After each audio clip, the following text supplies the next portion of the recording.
Madam Chair? Yes, we are. Perfect, thank you. Welcome. We'll start at 11:10.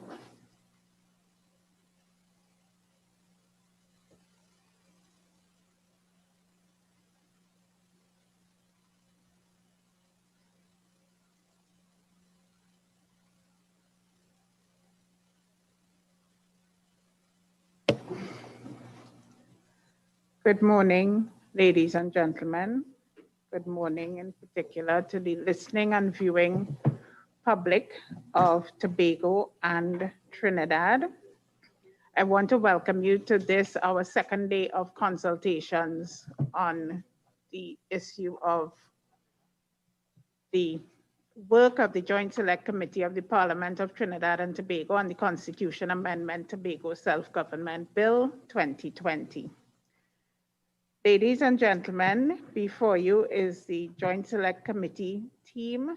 I also want to welcome the team from the CPC and the staff of the Parliament, and I want to thank them for their continued support. Let me start by asking members of the Joint Select Committee to introduce themselves, and I'll start with the members in Trinidad. Good morning, Foster Cummings, member. Good morning, Rudranath Endar Singh, member.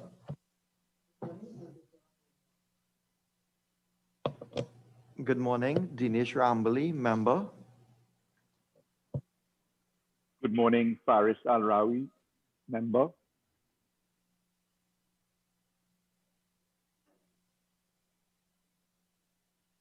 Good morning, Renuka Sagram Singh Suklal, member.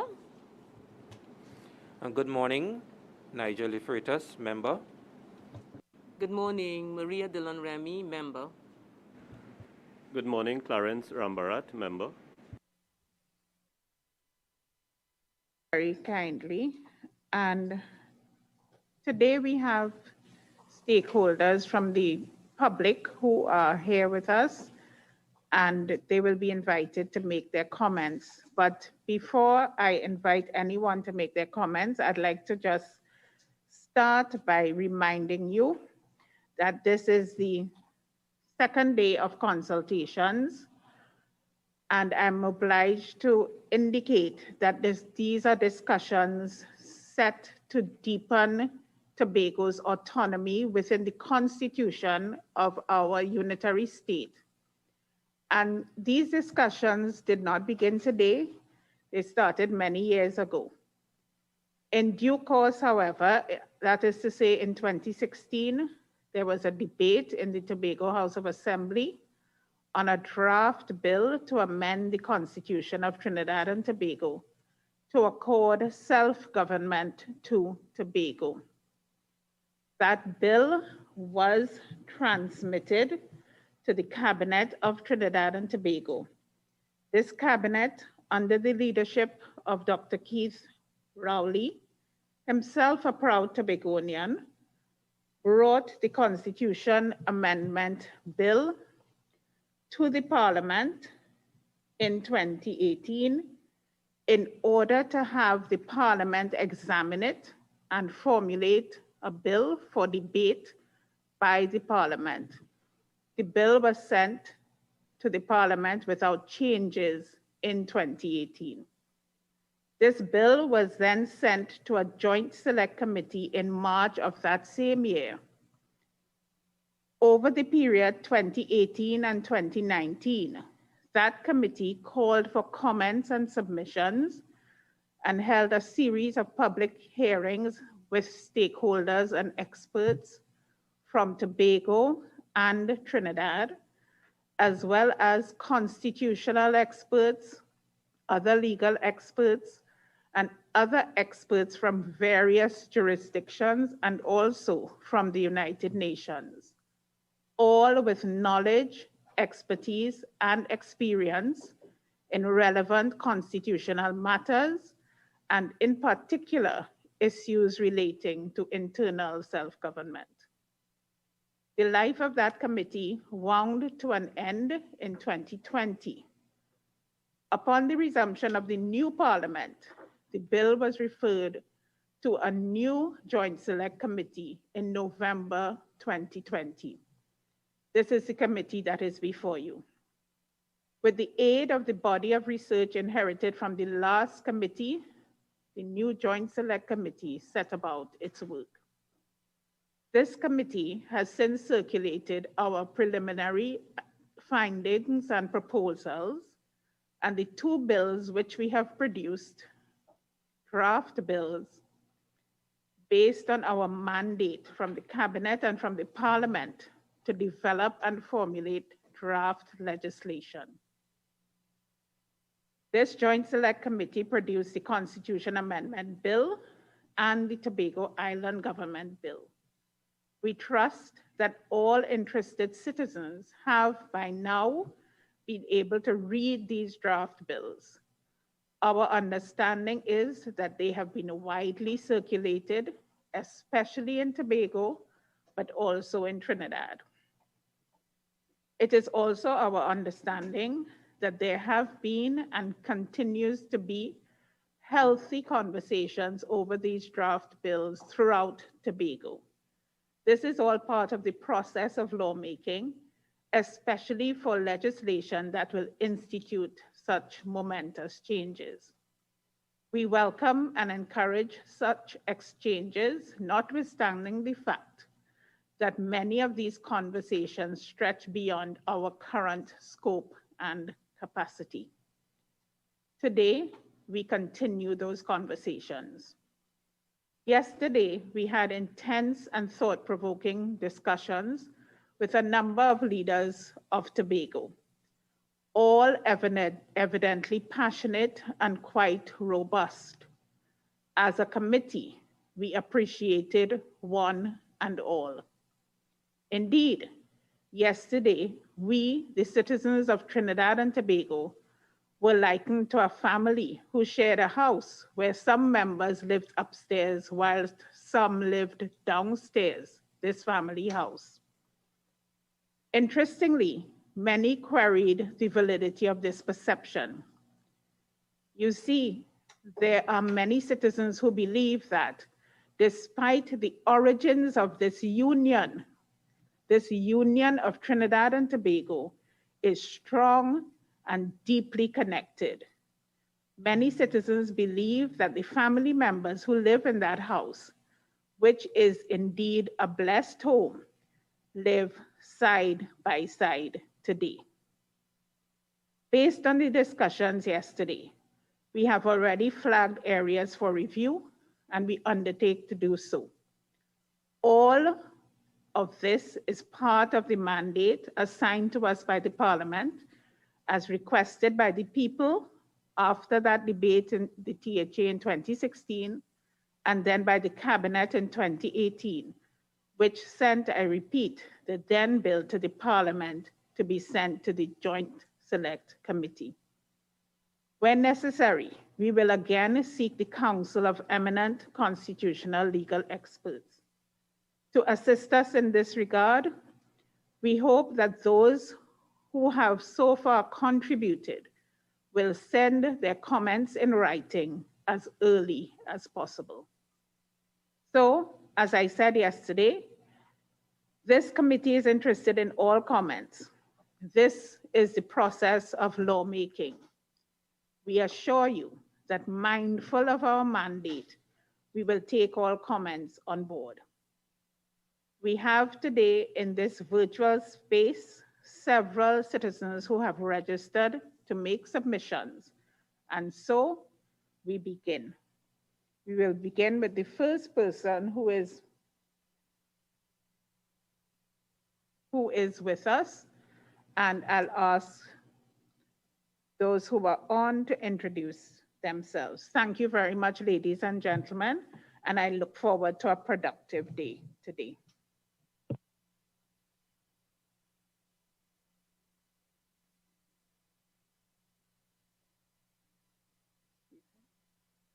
I think Mr. Armstrong, Dr. Armstrong is here with us.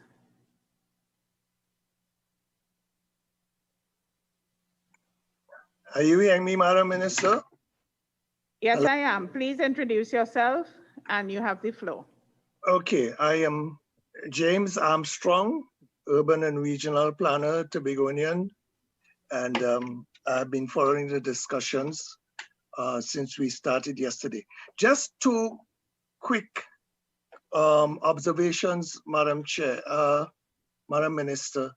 With respect to the boundaries for Tobago, I had some concerns about that discussion yesterday because I am of the view that if Tobago is going to have responsibility for planning and development in a spatial context, then it is very necessary to clearly define or delineate what is considered to be Tobago in a spatial context.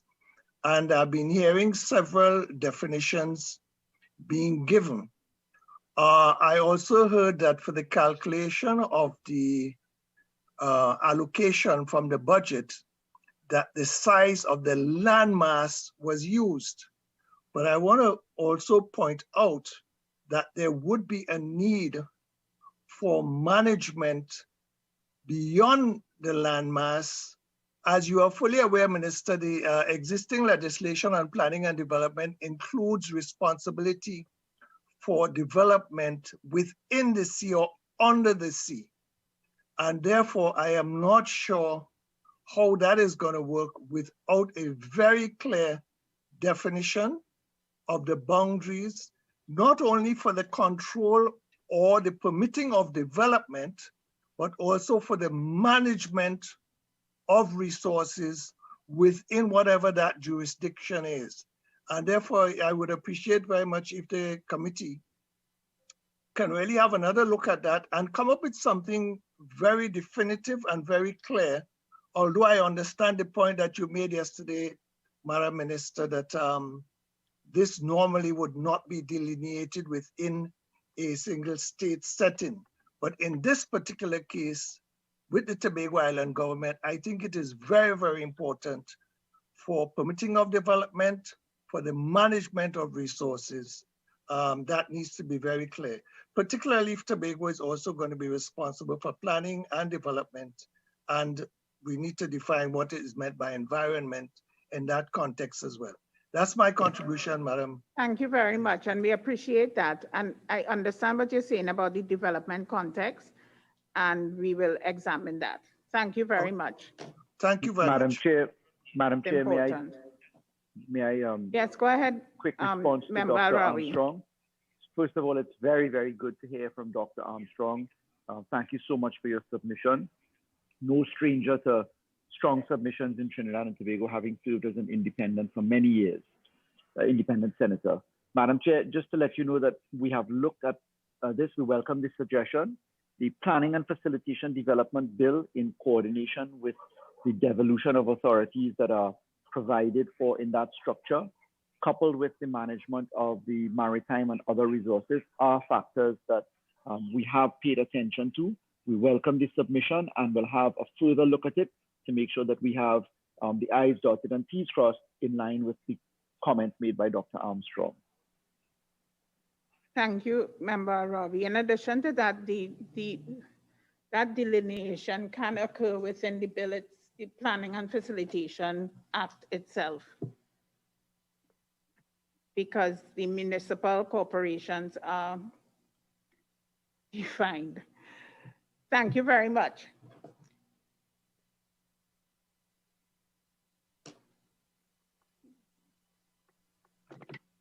Mrs. Sawyerfat, Dr. Sawyerfat.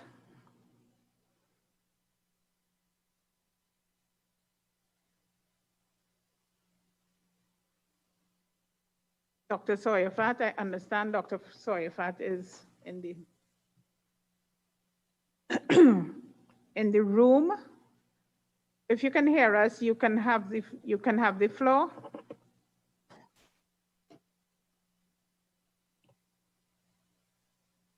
Good morning, Madam Chairperson. Can you hear me now? Yes, very clearly. Okay. You have the floor. Thank you. Let me say good morning to other members of the Joint Select Committee other ministers and the viewing audience, good morning. I am here as a former presiding officer and another passionate Tobagonian wanting to see greater autonomy for Tobago. Madam Chairperson, the business at hand is a very serious one. It is a dream that has taken forever and a day and has grown into a long-standing conversations with Tobagonians spanning over 15 years.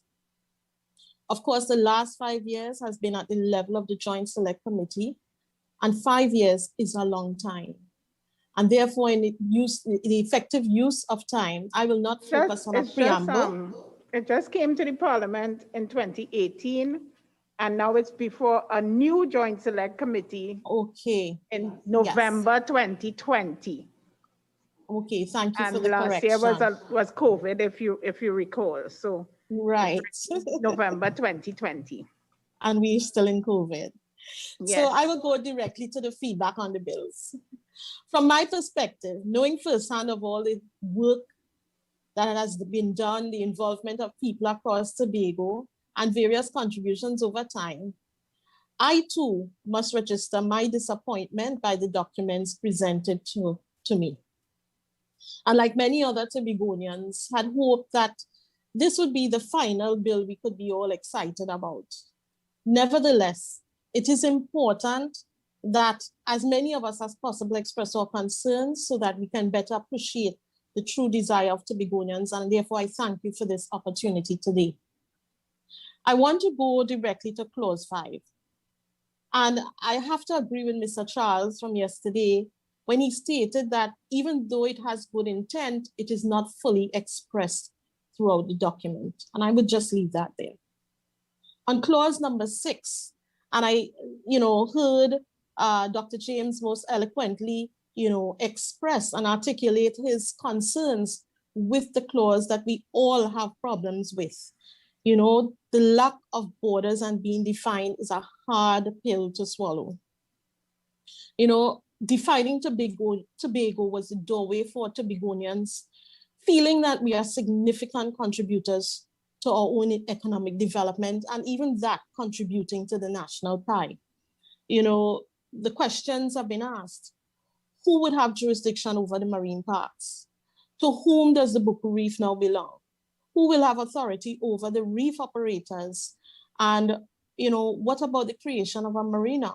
Where does that fall? These were all areas where Tobago will, we're looking forward to derive our economic benefits from if it were handled well. But with these gray areas of having no borders, I could see where it could be very contentious. The current conversation on the ground among the fishermen is how they're feeling about knowing that they will be fishing in Trinidad waters. Now, while I understand the government's predicament, given your interpretation of the international laws of the sea, well articulated by Minister Al-Wari, there must be an opportunity for creating and documenting an internal understanding between us. And I really applaud you, Madam Chairperson, for suggesting that it can be done, because the municipal authorities do have their definitions. In clause number 7, Dr. Yes. Soyafat, let me indicate that what I said in terms of it being done was for it to be done as it relates to the planning and facilitation. And that would be in that legislation. Madam Chair, sorry to interrupt, Dr. Perhaps Soyafat. the Attorney General can give the clarity as it relates to the boundaries, because he did that yesterday, and I'll ask him to do it again before you proceed. Good morning, Dr. Soyafat. So very good to hear from you. Thank you so much. Good morning. I'm taking this conversation just at point 1. I know you have other points to make, but so that we don't get too far away from point 1, if I can just have a small intervention that can perhaps assist in clarifying this issue. Dr. Soyafat, you have echoed a concern raised by several people, and I think it is a very important one that we understand. First of all, you made the observation that clauses 4 and 5, clause 4 in the Constitution, which treats with the amendment of the preamble to the Constitution, and Clause 5, which treats, I'll come to Clause 5 in a second, as it does. They all relate to the Tobagonian desire, which joins the Trinidad and Tobago desire for autonomy. Let me make it abundantly clear. The fourth schedule, which sets out the legislative functions of Tobago, combined with the fifth schedule, which sets out the administrative functions of Tobago. Let's start with that so that Tobago knows what it is dealing with. First of all, yesterday, pursuant to an observation, we are rechecking the fifth schedule. The fifth schedule will at the very least include every single function that the Tobago House of Assembly Act had. If there are any variations between the fifth schedule now and what the THA Act has, the instruction will be from the AG's office, the recommendation will be include all of the powers that the THA Act had and go further. In other words, then whatever else may be there. When you look to the fifth schedule, which is the administrative functions, we fully intend that planning and development will be captured, that we will, and it's already captured at number 13 of the schedule. We will also be looking at sport and tourism and parks and recreational spaces. When we look to those factors, we will ensure that Tobago therefore has included in it its marine parks. If you look to item 17 of the fourth schedule, where Tobago has parks and other places for public recreation, that was not intended to mean only land parks. What we will do following out of these consultations is that we will make sure that we get that into better clarity. So the intention is, and the message back, because you gave a lovely example of Tobago fishermen, the safety, the function of tourism, the management of marine parks, all of those functions can easily continue to stay in Tobago, the same way the Tobago Marine Park Bill has come for consideration now by the National Parliament. You made a very important point about Tobago fishermen fishing in Tobago waters. Let us just explain very carefully in a very simple way for the listening public so that we are all clear. The reason why we have not said what is a Tobago water versus a Trinidad water is that if we do that, the advice coming from the international experts is that we will lose the benefit of an archipelagic state and we will lose the benefit of what we consider to be a unitary state. If I just explain that simply, it means this. Trinidad and Tobago is more than just the thing which sticks out of the waters in the two islands. We include all of the shelf under the water up to a particular distance. In an archipelagic state, what happens is the boundary is significantly wide underwater. The ratio is approximately 1.4, 1.5 of water to 1 of island in an archipelagic state. So if you imagine Tobago and Trinidad together, you then go 1.5 times the size of the island, basically in a ratio, or 1.6 times the value. And from there, you know how much water you are going to have to constitute your economic exclusive zone tied into your continental shelf. The advice which comes from the international experts is, if we were to take the waters of Trinidad and define the Trinidad, what sticks out of the water, and then you add what is underwater. If we were to take that, and then we take the waters of Tobago, what's going to happen is that we are going to drop down to somewhere about 0.4%, or the ratio will be 0.4 to 1. So what happens is, putting quite simply, the waters shrink upon us. So that's why yesterday, when Mr. Farley Augustine raised the issue of Trinidad and Tobago and the necessity for waters, we pointed out to him and we asked him squarely, is it that he wants Tobago and Trinidad to lose roughly about 2/3 of what they could claim under the United Nations Convention on the Law of the Sea. So those ratios are what are at risk right now. We pointed out that if we were to, until we complete our shipping bill and our land and fisheries management, and very importantly, please, to everybody listening, we are right now under the Law of the Sea Convention. We are right now in our Economic Exclusive Zone Convention. From an oil and gas perspective, the Republic of Trinidad and Tobago is arguing its claim against Barbados, Grenada, and Suriname and Guyana. Those areas around us have the chance under the law of the sea to take more acreage if we make the mistake at this point in time of saying this is the island of Tobago and its waters and the island of Trinidad and its waters.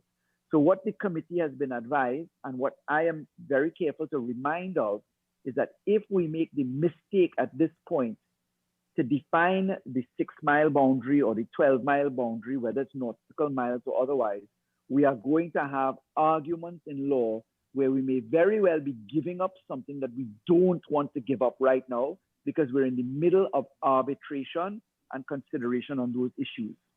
What the committee has open to itself is the ability to clarify by better intention in the schedules 4 and 5, we can clarify what the particular structures will be in terms of management, because the fishermen of Trinidad and Tobago want to fish in more acreage rather than less. If we were to go with the Tobago waters and the Trinidad waters, I want to remind this, then we end up in the Brexit problem. In the Brexit problem, the fishermen between Europe and Ireland, not the northern part of it, had a problem as to who was in which waters, how do they count fish. You'd have to go into a fishing depot, you'd have to track the vessel in Tobago waters. You now have to say, well, this has a different tariff in Tobago. You have to, it's going to be extremely complicated. It will be Tobago exit or Trexit, whichever way you want to call it. The point is that it will be extremely complicated. We looked at the islands of St. Kitts and Nevis and other examples. They do not define Nevis waters and St. Kitts waters. And just to put the ratios on the table, if we did Tobago waters and Trinidad waters, we would fall from our archipelagic waters are 7,000, roughly 200 square kilometers. If we went to Tobago waters, we would fall down to 3,282 square kilometers. Listen to that difference. We're moving from 7,200 square kilometers to 3,200 square kilometers. That will be a disaster for the Republic of Trinidad and Tobago. If I could just turn to the last point that you raised, which is a very important point, and this is in relation to the specifics of clause 4 and 5. I told you I would come back to clause 5 if I just pull it up here now. Just to make it clear, clause 4 is the preamble of the Constitution. And we're inserting into the preamble the right to self-determination of Tobago. This takes care of the original historical record which Tobago had and which it declared when it decided that it would come, where they reserved the right to look at the right of self-autonomy. So we are going back to the 19th century discussions and earlier when Tobago had its own legislature, etc. In section 5, clause 5, we are putting into the Constitution that there shall be equality of the status between the island of Trinidad and the island of Tobago. And we say these words, within the sovereign democratic state of Trinidad and Tobago. What that means in international law is that we are a unitary and therefore archipelagic state. The minute we deviate from that, we go from 7,200 square kilometers to 3,200 square kilometers. And then the other territories around Trinidad and Tobago have the claim to say, well, you, Trinidad and Tobago, you gave up 4,000 square kilometers of your oil and gas rights, arguably. And what we as a committee have to do is to be extremely careful to preserve the maximum benefits for the Republic of Trinidad and Tobago. So in summary, we can tighten up the schedule, ensure that marine parks, planning, etc. prevails. The planning aspect is very simple to do because we have the Planning and Facilitation Development Bill, we have the Urban and Regional Planners Bill, we have the THA model and now the local government model, so we can deal with planning, no problems. Dr. Armstrong's observations can be dealt with. But this point, the question for Tobago is, the question for Trinidad is, do you want to go from 7,200 square kilometers to 3,200 square kilometers by saying Tobago wants its own waters and Trinidad wants its own waters? Madam Chair, I've tried to be as clear as I could, and I thank Dr. Soyafat for allowing me to intervene on point 1 of her submission. Thank you very much, AG, and I thank you for being so clear, especially as I know that today you will have to be in and out and would not be with us for the entire day. So thank you very much for that, and I hope that the listening and viewing audience and Dr. Soyafat Angus was able to benefit from what you were able to tell us. Thank you very much. Dr. Soyafat Angus, you still have the floor.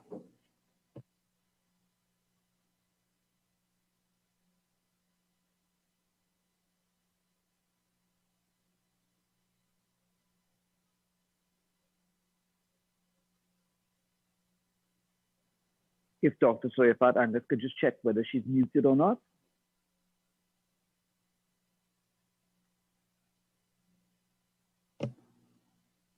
Dr. Soyafat Angus, are you hearing us? Oh, she's trying to connect, okay.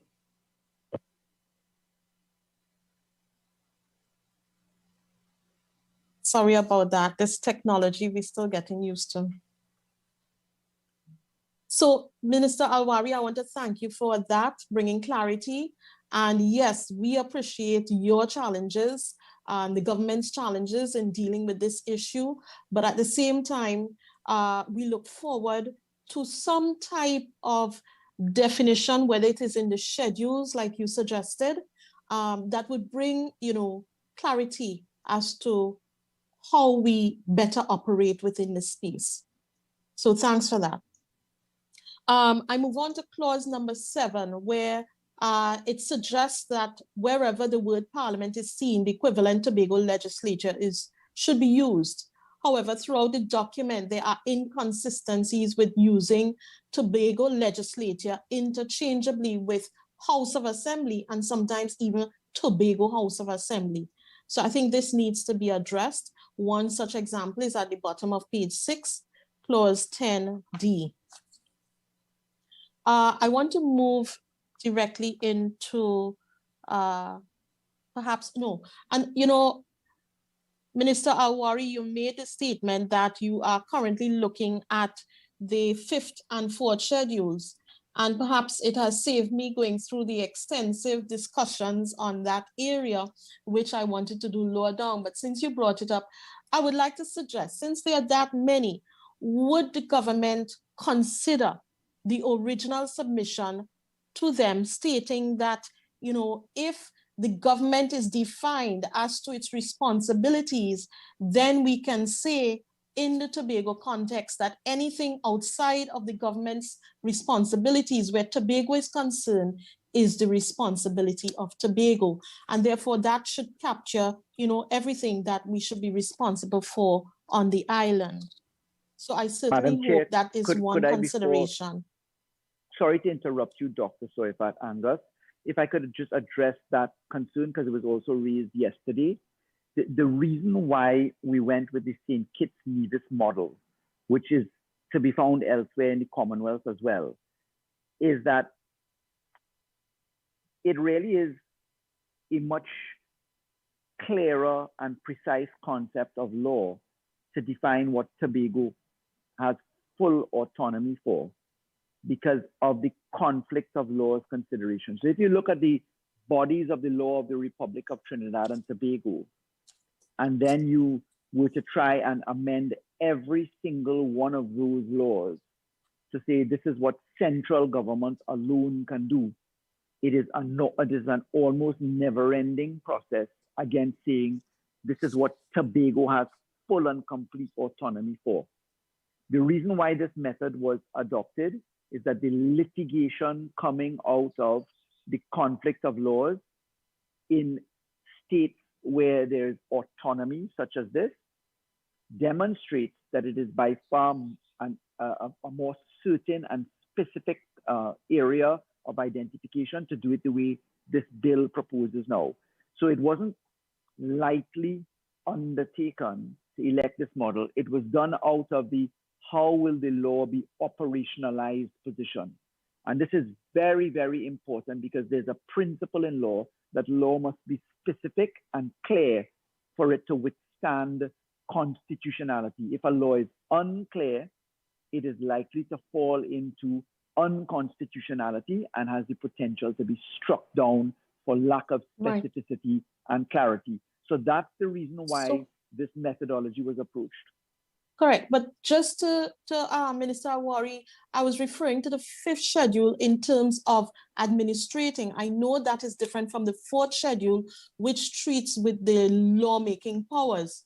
But I'm saying if we are to administrate, why not consider the areas where it's clear Trinidad will administrate over those areas, and that the rest of the administrative powers will go to Tobago. Yes, I agree with delineating the boundaries of what we are responsible for in the law. So yes. Currently, with the 4th schedule, yes. Quick answer. We had THA litigation, if you recall.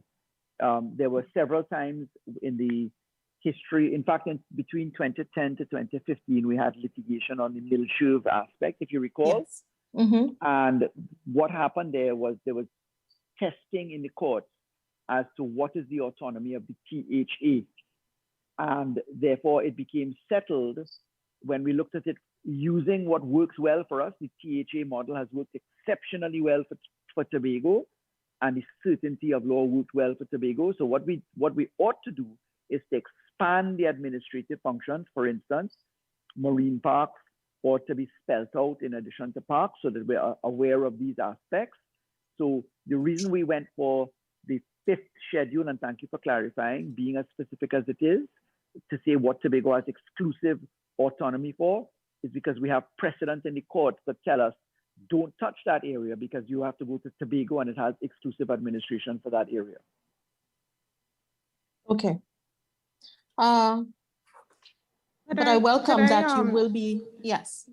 Can I just also add that we will look at the possibility of also doing an exceptions list. That was raised, and it is something that we will examine. Thank you. So that will be taken into consideration. What you're asking will be taken into consideration, and we will raise it. We will look at it as a committee. Thank you. And also the few items that have been left off of the Tobago lawmaking, like education and health, I hope those areas would also be looked at.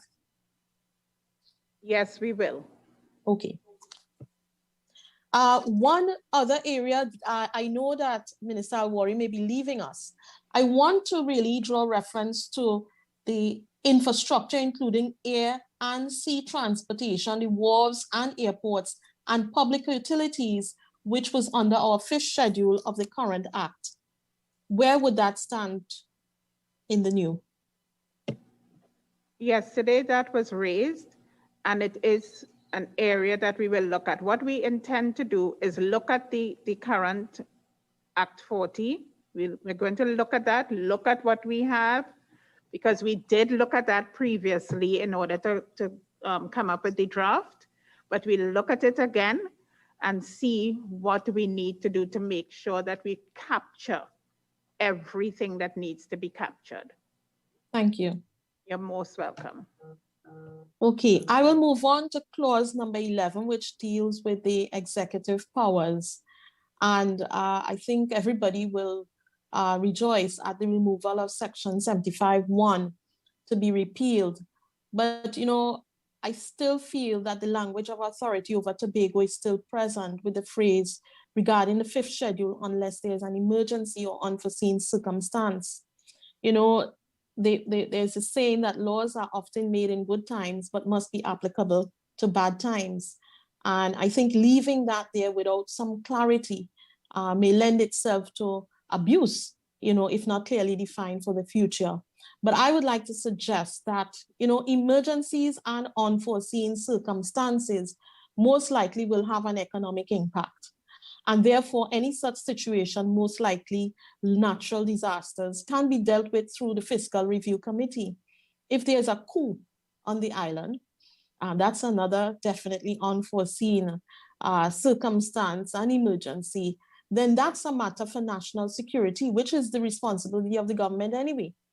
So the question is, do we really need that statement in clause 11, or any unforeseen and emergency can be dealt with in any other area of the body of this document? Madam Chair, could I intervene here? May I? Go ahead, member. Thank you, Dr. TSOWFATTANGUS. Thank you again. You are raising a very important consideration. The consideration that is afoot right now is Section 75 of the Constitution is that section which gives the general authority to a cabinet to engage in certain functions. What we're doing is we're splitting. So Section 53 of the Constitution is where you have lawmaking powers. We've now said, let's amend 53 so that Tobago has lawmaking powers. The other critical provision in the Constitution that must be amended now is the cabinet authority. Section 75 is where the cabinet would have general instruction and management of Trinidad and Tobago. We've now split that to say Tobago has its own effective control and Trinidad does now. Why did we put the exemption for emergencies? The reason is that in emergencies, the cabinet of the Republic of Trinidad and Tobago has that emergency override temporarily. And let me explain why. An emergency only lasts as long as the beginning of the emergency. So, for example, under the public health regulations, which we do overnight, I amended by way of instruction of the cabinet in an emergency setting yesterday. I amended the public health regulations at close to midnight last night. It may mean that you are called from time to time to have immediate intervention and that you don't have the authority to reach out. If we did not put the override, it means that an emergency could pass you by in circumstances where you could not reach your counterpart in Tobago for one reason or the other. Currently, a cabinet is comprised and in law of the Prime Minister and the Attorney General, full stop. It does not include everybody in the cabinet simply because there may be circumstances well understood in law, in the history of laws, because you want a bare minimum in absolute cases of emergency. In the example of the United States, etc., that's why the President of the United States has executive authority to flip the switch, to launch the nuclear codes. There are circumstances where you have an absolute emergency to act upon, and then the general consensus of everybody being involved becomes a problem. If we don't have that exemption, it means that the law or the action which is taken may be viewed to be unconstitutional or ultra vires, meaning outside of lawmaking capacity, in which case all consequences that flow from the decision will be open to suit. And suit means damages and destruction of the national structure and economy. So this override would only prevail in emergency cases, but an emergency does not continue for the entire time of the event. The minute you have the opportunity to contact others, the emergency inclusion begins to dissipate. I hope I've lent some clarity in that regard. But Madam Chair, let me just add Thank you, Minister Awari. Let me just add to what the AG is saying, because we had this discussion yesterday as well. And just for the clarification of Dr. Angus, Tobago has its own emergency management authority. And I think what was being raised yesterday was who determines what is an emergency. so that this override kicks in. And the intention was never that anybody can just jump up and define what an emergency is, and therefore that scapegoat clause comes in. The fact is Tobago does have its own emergency management authority, and as much as what the AG is saying, it is envisioned that a situation where such an emergency management authority cannot, for lack of a better phrase, handle the emergency that is now facing them, that some outside intervention needs to take place to assist. And I used the example yesterday of a hurricane passing and flattening Tobago in its entirety. Well, then obviously your emergency management authority would not be able to function in a situation like that. And as the AG rightly stated, it is not for the entirety of the emergency, but the beginning parts where you would need assistance from outside to come in and get you operational again. And so that was the intention, but obviously if it needed to be worded differently to sort of say that, then we can definitely take a look at that. Dr. Angus. Thank you. And Thank oh, Madam Chairperson, sorry. Go ahead, Dr. Angus. Yes. And yes, perhaps it's something that we need to look at because, like you said, it has been recurring decimal, so to speak, with various submissions. So perhaps it is something that we can look at, but I understand what, the explanations that you all have given.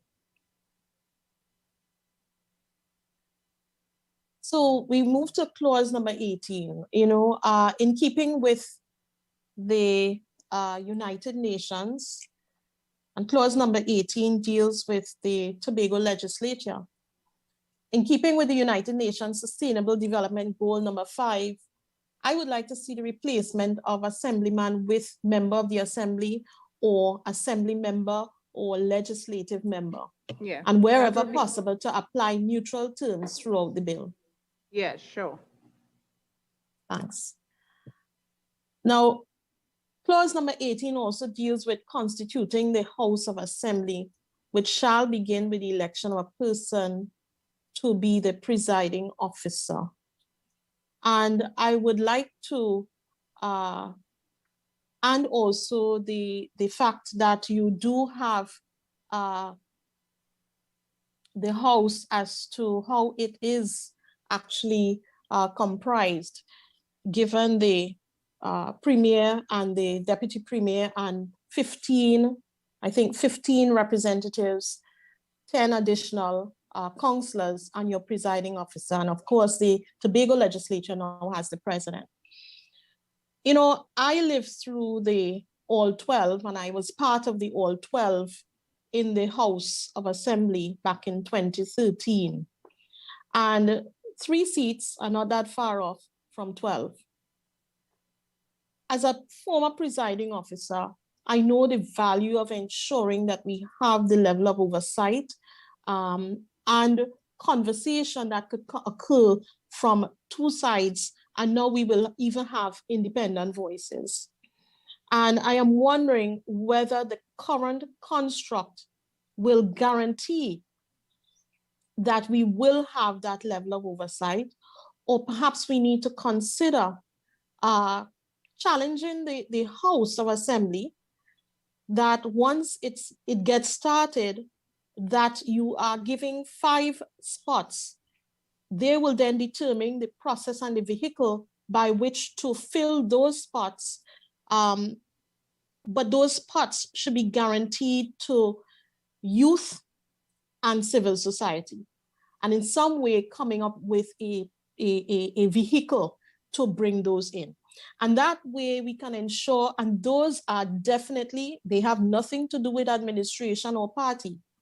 And that way we will always ensure that regardless of what happens at the polls, that we will have some voices that will not be always along party lines or the majority, and that you also have representation from youth, not just one person, but significant representation from youth in the Tobago laws that we will be drafting, that will not just be about us today, but for the youth of tomorrow, and also civil society. So I'm challenging that there is some way that we can put those 5 availability spots and challenge the new house that in their first 6 months that they come up with a process and a vehicle to, to fill those spots that will be a standing procedure over time in now having a complete house.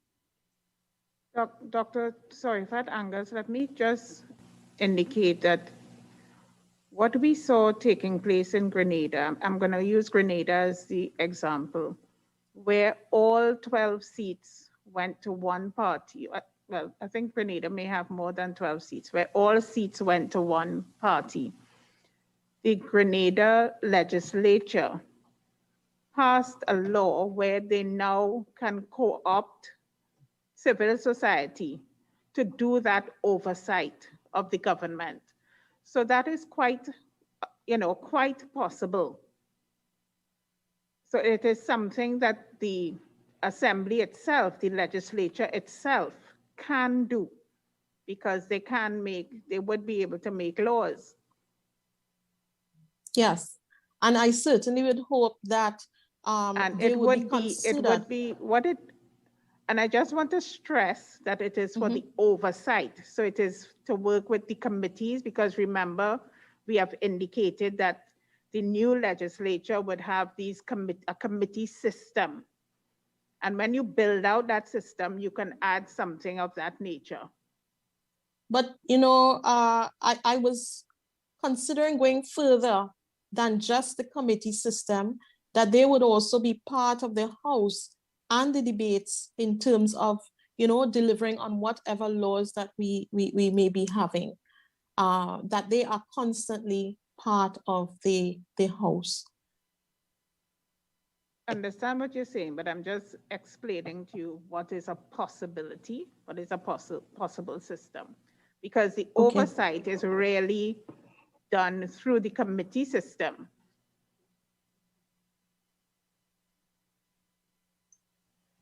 Okay? Okay. Thank you. I hope that it is really considered. Thank you. In addition to that, I believe in moving on to clause 19.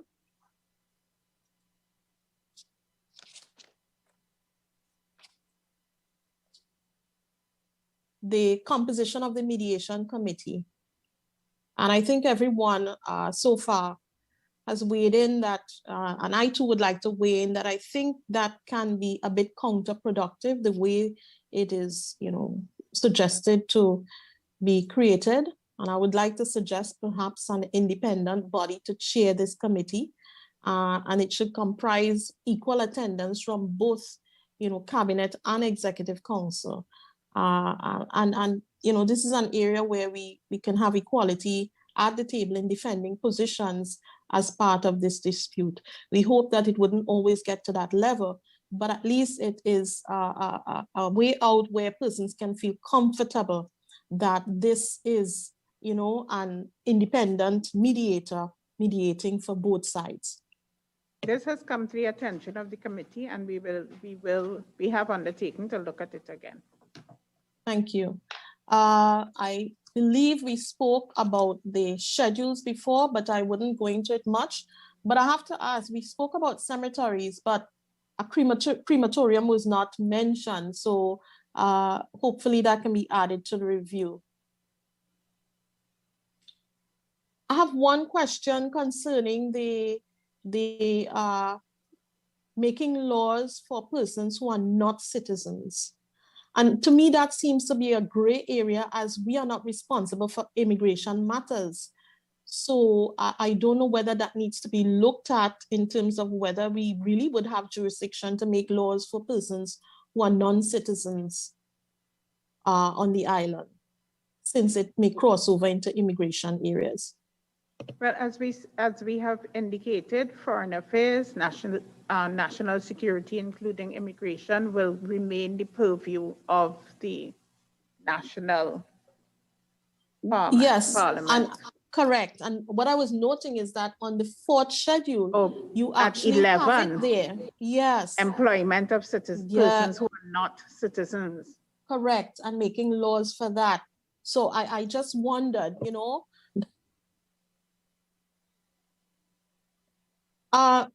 noting clause 12, number 6, regarding the presiding officer and the secretaries in terms of their functions and remuneration. And in that clause, it implies that the presiding officer is a full-time position, unlike the Speaker in Parliament. And therefore, I feel there's an opportunity to create an independent legislature, a pathway that has been well ventilated by parliaments worldwide.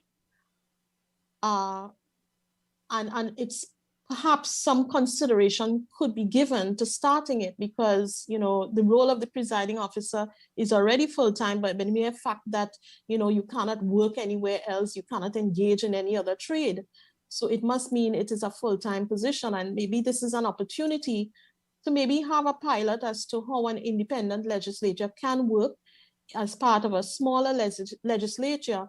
And that may lead to, groundbreaking for the Parliament of Trinidad and Tobago to actually have what they also want, which is to have parliamentary, some level of parliamentary legislative independence.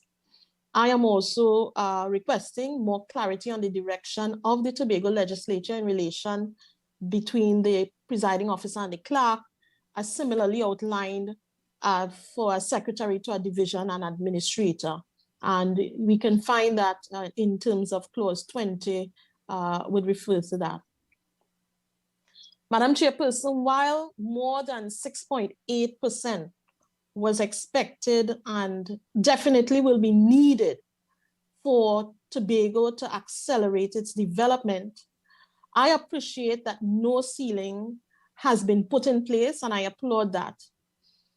And therefore, there's an opportunity for the FRC to recommend increases as required. In clause 23, while I understand the role and functions of the Fiscal Review Committee, I still believe there's a role for the Dispute Resolution Commission, and that the composition and role of the DRC should be adopted from the current THA Act to ensure that there is a space with an independent chair to resolve our financial disputes. That matter will be re-examined because it has been raised by other stakeholders, and we appreciate that. So it will be re-examined. Let me just bring you back to clause 12, where you talked about the independent presiding officer and so on. Those are issues that would have to be dealt with by the SRC, issues of salary, issues of how the position is viewed. And so we understand the importance, and we will bring that to the attention because we have had some discussions. Madam Chairperson, by the mere fact that you're putting into law that the presiding officer nor secretaries can engage in any other business, nor any other trade, it is very clear that it must be a full-time position. I don't think that, in terms of the issue of salaries, allowances, and so on, those are issues that will be dealt with there. Yes. But we recognize the importance of the position, and so we will try to ensure that the significance of the position is maintained in whatever we produce. Thank you. You're welcome. In clause 24, although it has been implied, I think, it should be clearly outlined how Tobago gets its allocation from Trinidad, and in keeping with the equality statement to be written as perhaps the 6.8% lump sum at the beginning of the financial year. Yes, that was raised, and we will look at. if that needs to be included. Thank you. Clause 28, in consideration of receiving, and this has to do with borrowing, and in consideration of receiving approval from the Minister for Borrowing, I would like to suggest that a ceiling formula is developed for borrowing, where the Tobago Island government would only require approval from the House of Assembly to borrow up to that ceiling and not the minister. And anything above the derived formula, any loan above that amount would then require the approval of the Minister of Finance, and it could even be done through the FRC.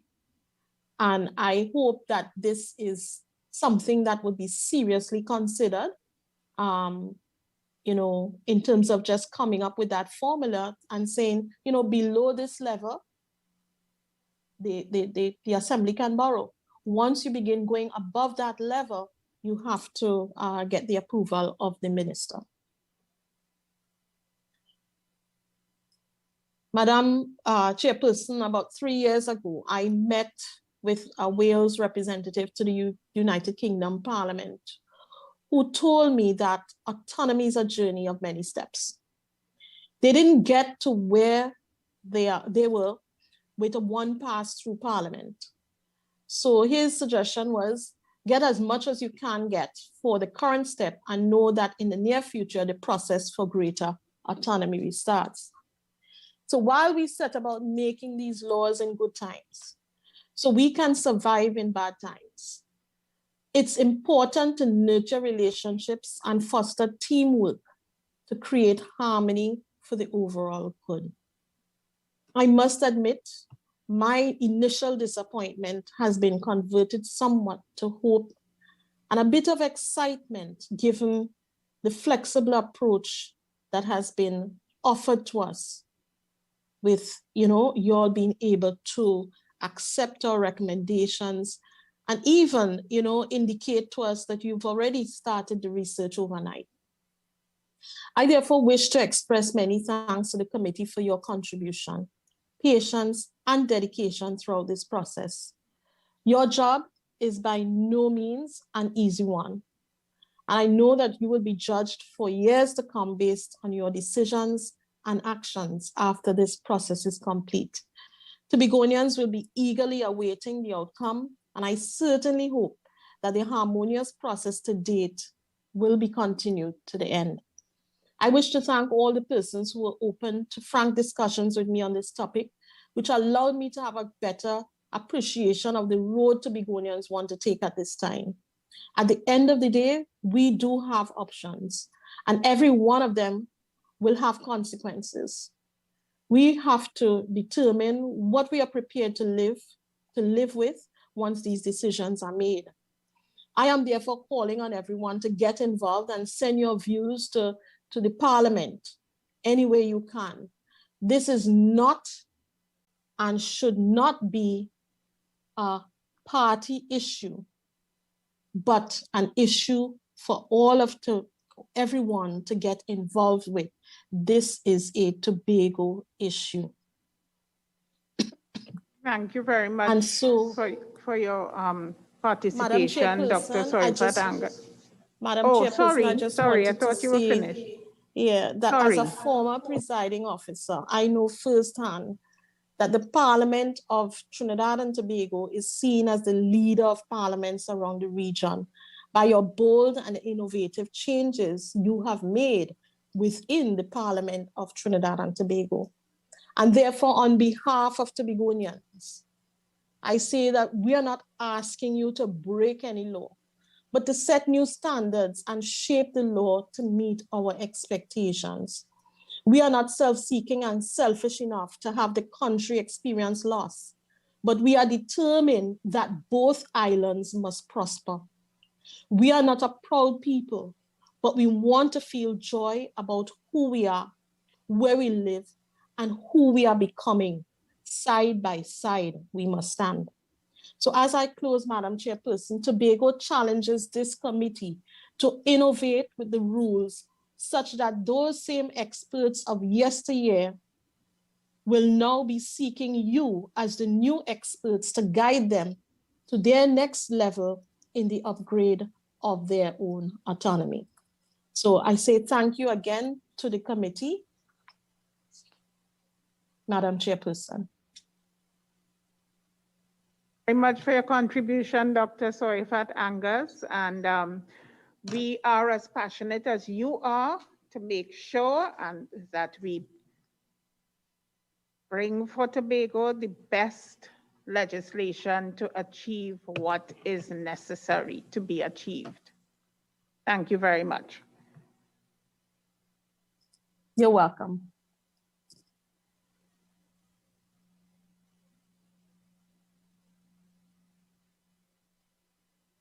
We have Ms. Campbell who's waiting to come in. Ms. Campbell, please take the floor.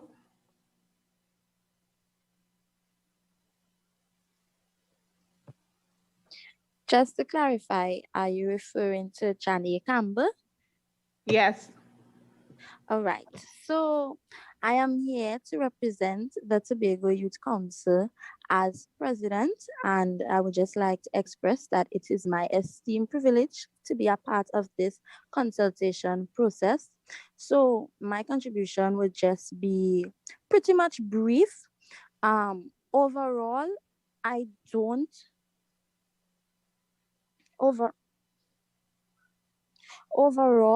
don't really have much contention with the bill presented. You know, we as Tobagonians can be a little bit more considerate and try to, you know, exercise a little tact and understanding. However, my main concern, as with many other Tobagonians, is with the 6.8% allocation. And as a Tobago youth, 18 years of age, president of the Tobago Youth Council, I would just like to express my sentiments in saying that I think that that is an insufficient amount to really transform the island. I know that the present draft bill stated that, you know, persons can advocate in each financial year for this figure to be increased. But I think if we are setting the precedent, I think we should set it high. And, you know, as I look at the political landscape, I see persons argue that, well, you know, Tobago's population is just a mere 60,000 approximately, right? Which just represents a small percentage of the total population of Trinidad and Tobago. But while I understand that, I would just like to argue that Tobago should not just be considered by its population. When you think of the country, we are speaking about Trinidad and Tobago shouldn't be seen as a dependent. So as a proud Tobagonian, I have problems with, well, Tobago should be allocated this amount of money from Trinidad. You know, it's one country, and I believe that the idea of Tobago being lesser is a colonial mindset. And I am in no way trying to impute improper motives by saying that that is the perception of this parliament. I'm just saying that this is something that we need to take into consideration, because we all know that if we compare the development of Trinidad and Tobago, we would recognize that Tobago is far behind. So if we really want to advance our development, if we want Tobago to really begin meeting the needs of international markets, if we really want Tobago to raise our standard, then I think that 6.8% minimum would not work, especially considering the fact that we are far behind. Additionally, in the fifth schedule, it stated that we would not have control over meteorology. And I'm also thinking that that is something that can be reconsidered, because as a young person, opportunities are very rare in Tobago, especially those kinds of opportunities. And many of us yearn for these opportunities whereby persons can actually study these fields and actually gain employment over here. And that all goes hand in hand with really developing Tobago, right? So I'm just suggesting that these matters could be reconsidered to ensure that Tobago has its fair share and Tobago is really advancing in the way that it should. And that's all. Thank you very much, Ms. Campbell. I can see you're very passionate about Trinidad and Tobago, and I appreciate that. I wanted to just allay your fears. When we say that meteorological services would not be under the jurisdiction of the administration of Tobago, it's just because that is a national service. Meteorology is national in scope. So that's the only reason. It doesn't mean that you can't go and study meteorology or get a job in that service, but it's just that it's national in scope. So it's something that would not be for Tobago alone. But we have heard what you had to say, and we appreciate you being so passionate about what you had to say. Thank you very much for that. Thank you for your intervention. Madam Chair, before we proceed, I would just like to express how very impressed I was by Ms. Campbell, and more so young people's participation in this consultation, and recognizing how important the youth's voice are in the drafting of this legislation. So I just want the record to reflect how very, very much, as a relatively younger parliamentarian, how very impressed I was with Ms. Campbell and her team, of course, in recognizing the responsibility that the young voices play in the drafting of this legislation. And Ms. Campbell, as one of the younger members of this committee, you can rest assured that the voices of the youths are being heard and considered in the drafting of this legislation. So thank you, Madam Chair. You're very welcome. Madam Chair. Member Cummings. Yes, Madam Chair. I want to join with my colleague in commending the representative, Ms. Campbell, from the Tobago Youth Council. She was very clear, her points, she was very articulate, and I want to also give her the assurance that this committee considers very seriously all the comments coming forward, and we will be taking on board the comments coming from Ms. Campbell and the Tobago Youth Council. Madam Chair, as a former president of the Tobago Youth Council, I want to commend and congratulate Ms. Campbell. I think that the future of Tobago and the young people in Tobago are certainly in good hands. I feel very pleased and very proud by your presentation today. So congratulations to you and the rest of the team at the Tobago Youth Council. Thank you very much. As a former youth, I want to congratulate Ms. Campbell. As a former youth. All right, now I understand Margaret Parks is waiting to come in. Ms. Parks? Yes, Chairman, I'm here. Thank you. You have the floor. I don't know what's going on with my camera. That's okay, but we can hear you.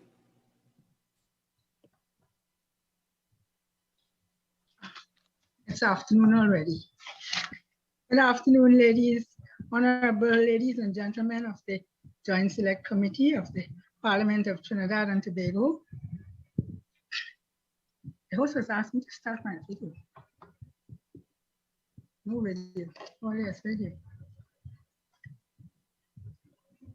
I'm very happy and grateful. Right, we're seeing you. We're seeing you. We're seeing you. Okay. So go ahead. I am not very technology oriented, so you have to excuse me a little bit. Yes, I was saying that I'm very happy and grateful to you for giving me this opportunity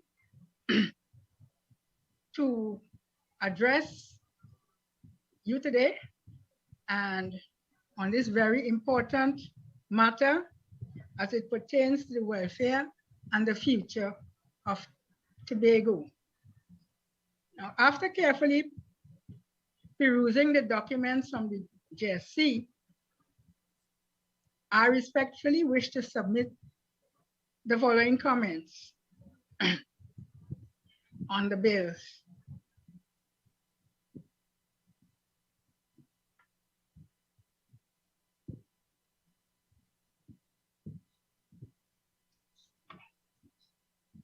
I also took, during the perusal of those bills, I took into consideration the amendment bills that were submitted in 2016. Before I address specific areas of the bills, I just want to make a few preliminary comments, and one of which I think Dr. Angus mentioned, and that has to do with the gender bias in the Constitution. There needs to be a significant effort made to review the entire Constitution of the Republic of Trinidad and Tobago and the use of gender bias in the document. The male gender pervades throughout that document and can even be found in the current draft. We are now in 2021 and have moved on from 1976, when the original Constitution was drafted, mostly by males, I presume. We now have a female president who in our Constitution is still being referred to as he and him.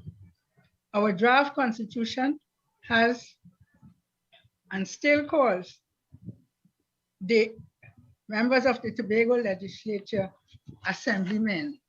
So I'm hoping that somewhere along the line, probably at the end of your consultations, you will have a look at that whole issue of gender as it relates to the laws and the Constitution of Trinidad and Tobago.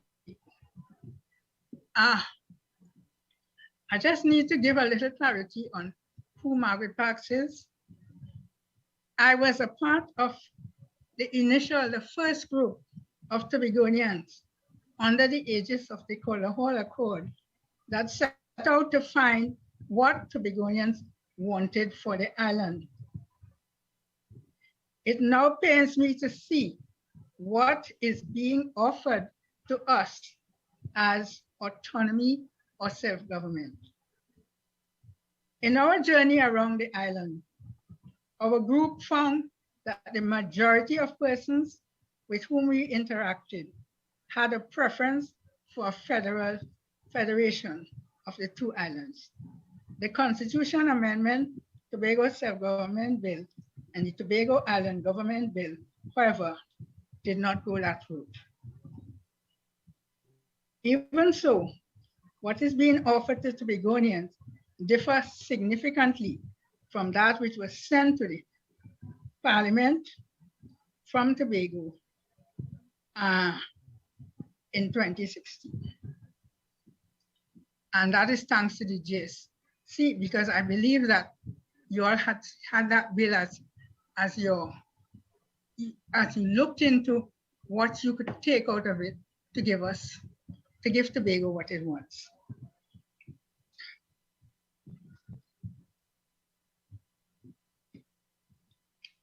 I must point out, however, that it's very important for us as Tobagonians to know our history.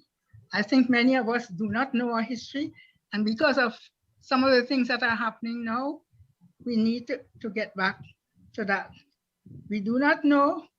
When we do not know, we will not let ourselves be bullied by any Johnny-come-lately who wants to shove things down our throat.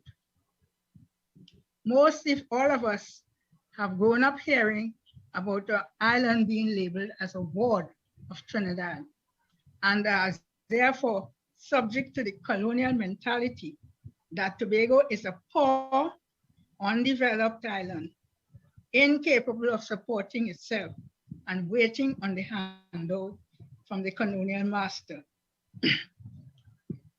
that replaced the British. So to think of having autonomy and self-determination may be alien to them,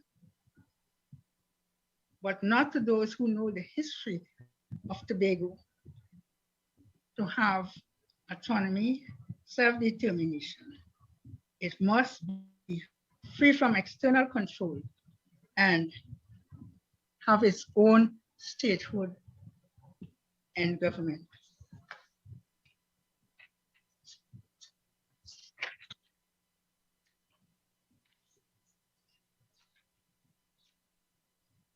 Let me say upfront that I am not happy with what is before us in this bill. I recognize that it requires a three-quarters majority in the House of Representatives and a 2/3 majority in the Senate to be passed into law. There are, however, some things that need to be adjusted or changed before I can give it my support. I will now I will not go through the areas, the specific areas clause by clause, but I've pulled out a few of the things that jumped out at me when I looked at the bills. And one is the definition of Tobago. Unfortunately, I didn't hear the presentations that went yesterday, and I've heard those that went today. I listened carefully to the AG, but I'll still say what I have to say with regard to that. Ms. Parks? Yes? We did cover that area. So, and I understand that you heard what the AG said, and I know he more or less said what he said yesterday. So if you want to move on to another point, we'd be very happy for that. Okay. Chairman, we have about 15 other people who want to participate. Okay, I'll speed it up. Thank you. Stated that the Planning and Development Act will indicate some issues relating to the definition. Did I hear you say that? I said that was a possibility. Okay. Okay. So we can move on from the definition.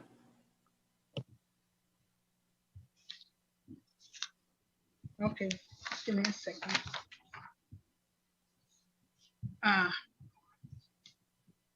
When I went through the document, I know we all know that there's a stalemate now with the current Tobago House of Assembly, where there is no mechanism in the law, or so they say, for breaking a tie. And I could not find anywhere in the new bill a tie-breaking mechanism. The increase in the electoral districts from 12 to 15 does not eliminate the possibility of a tie. There are more than 2 political parties or independent candidates in a race. If that happens, there could still be a possibility of a tie. And I am thinking that we should not let it happen as happened in the previous THA Act, that we do not foresee a tie. We should foresee a tie even if it does not occur. And we should put something in place should it occur. Let me just indicate that the legislation that will be dealt with by the Parliament would not be able to do that. What we would do is ensure that the legislature, the Tobago Island Government legislature, has the power in order to put standing orders in place that will deal with that situation. So it will not be one of the clauses in the bills that are before us. It will be dealt with through the standing orders. And as you know, the National Parliament has standing orders that deals with all those kinds of issues. So it will be a similar kind of setup with the standing orders of the legislature for the Tobago Island. Okay, thanks for the clarification. You're welcome.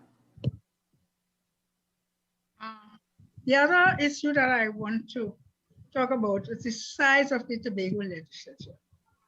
In my opinion, the one that is being proposed is much too large. There's a proposal of 26 persons 15 of whom are elected, and I think the other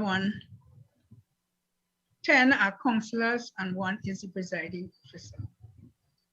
Now, it crossed my mind, in the current position, I'm wondering where are they going to put these 26 persons? They will have to get a new House of Assembly building, I suspect. And then we would lose some of the historical impact that is currently in that area. I would like to propose not 15 assembly persons, but 13. I would also like to propose 5 councillors instead of 10. 3 for the majority and 2 for the minority.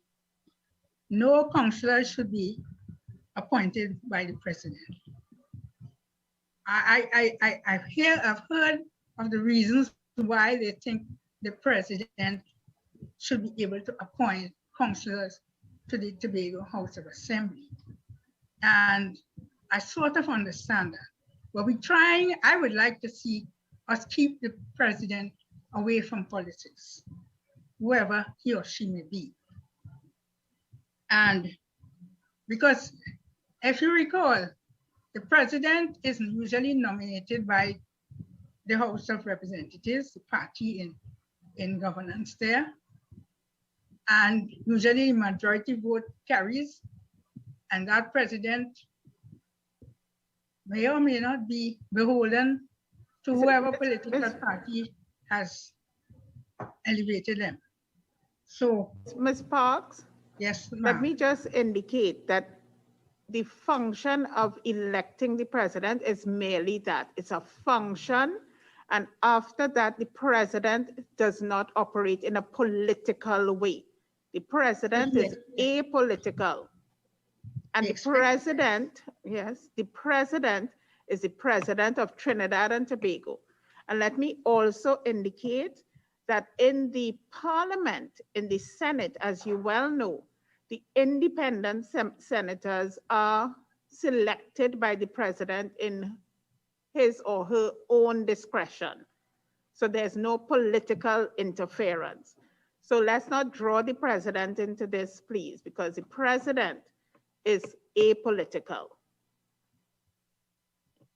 Thank you, Madam Chairman. I hear you. But remember what I stated initially is that the recommendation for the Constitution of the Tobago Legislature has too many persons. Okay, we heard that. We heard that.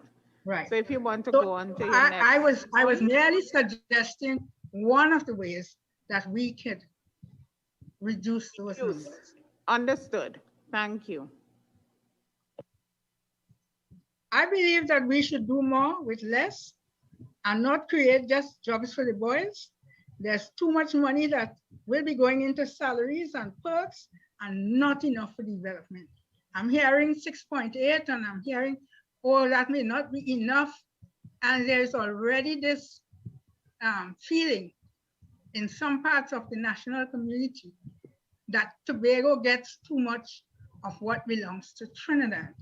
And that is why I'll go back to it is important that we properly define Tobago and give Tobago all the benefits of what its maritime boundaries permit. And we should really educate our population as to what delineates Tobago from Trinidad and what Tobago brings to the economy of Trinidad. So I'm saying that to say we are not supposed to be adding people, and I already found that bill has so many new things, all of which will call for money. And then we will get another story about how much money has gone to Tobago and why and how.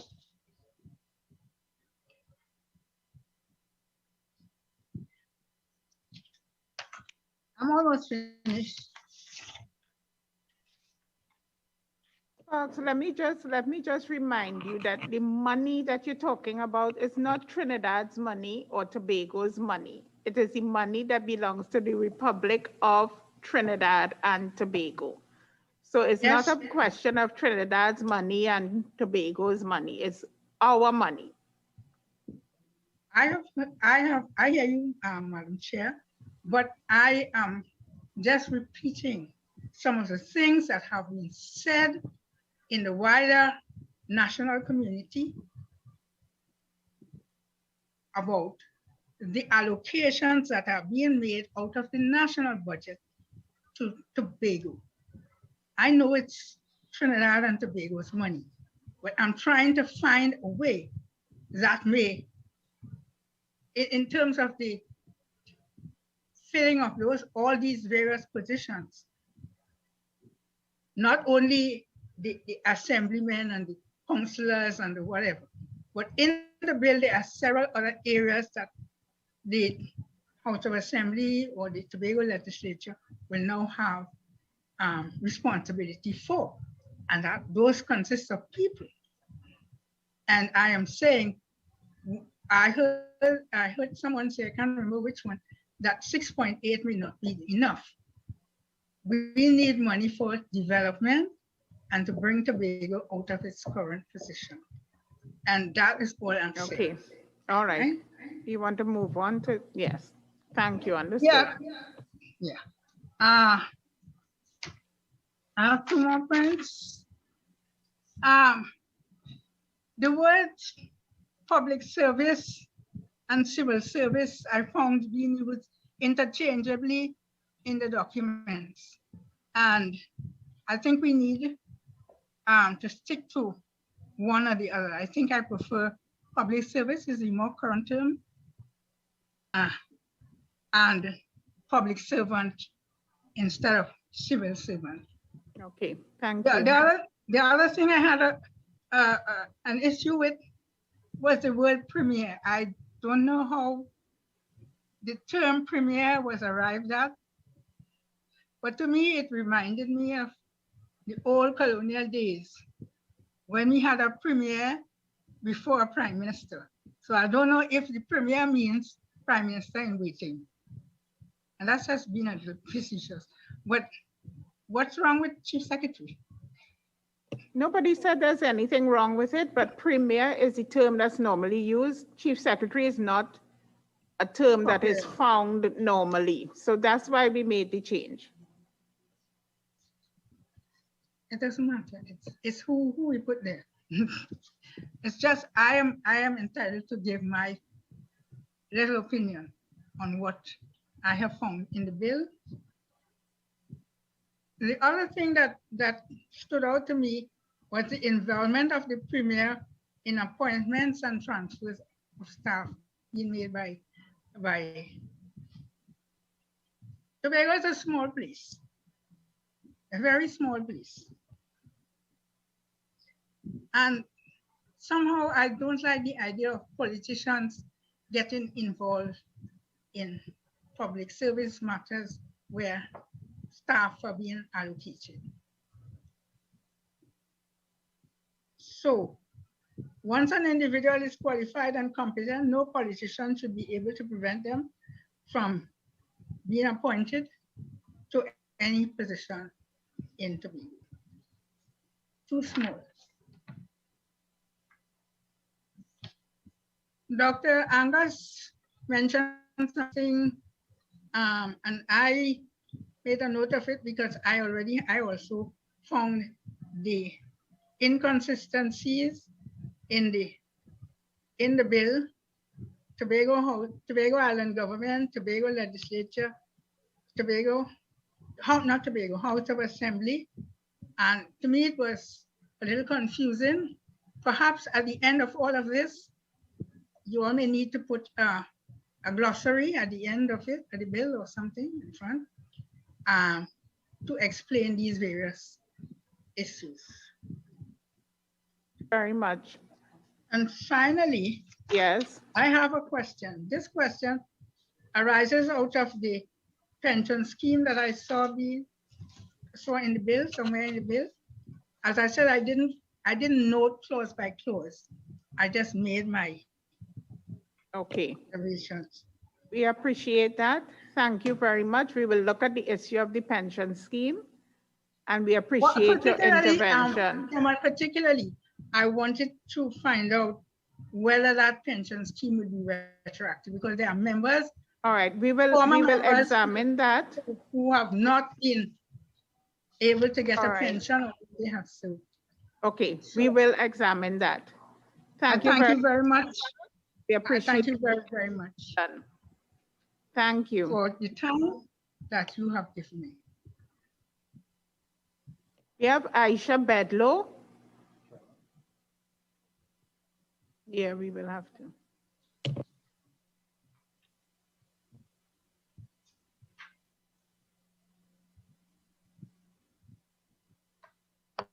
Yes, good afternoon. Bedlow, let me say, and I'm saying this for all who are hearing, that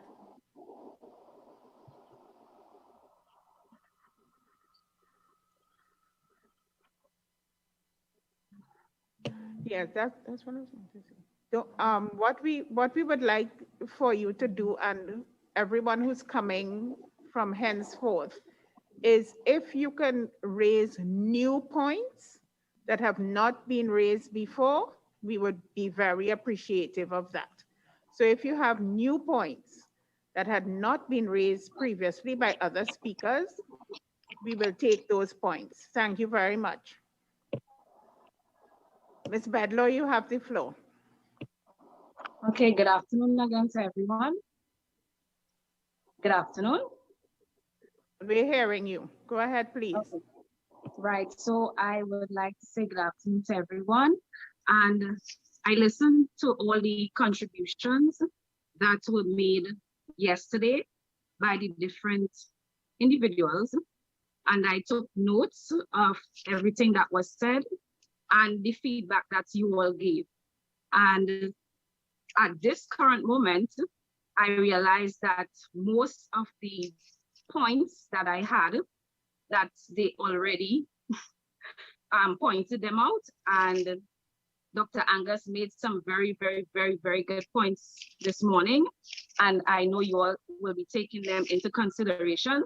So at this moment, I don't have anything further to say, but I would like to say congratulations to how you all are conducting these meetings, and you all are very understanding, and continue the good work.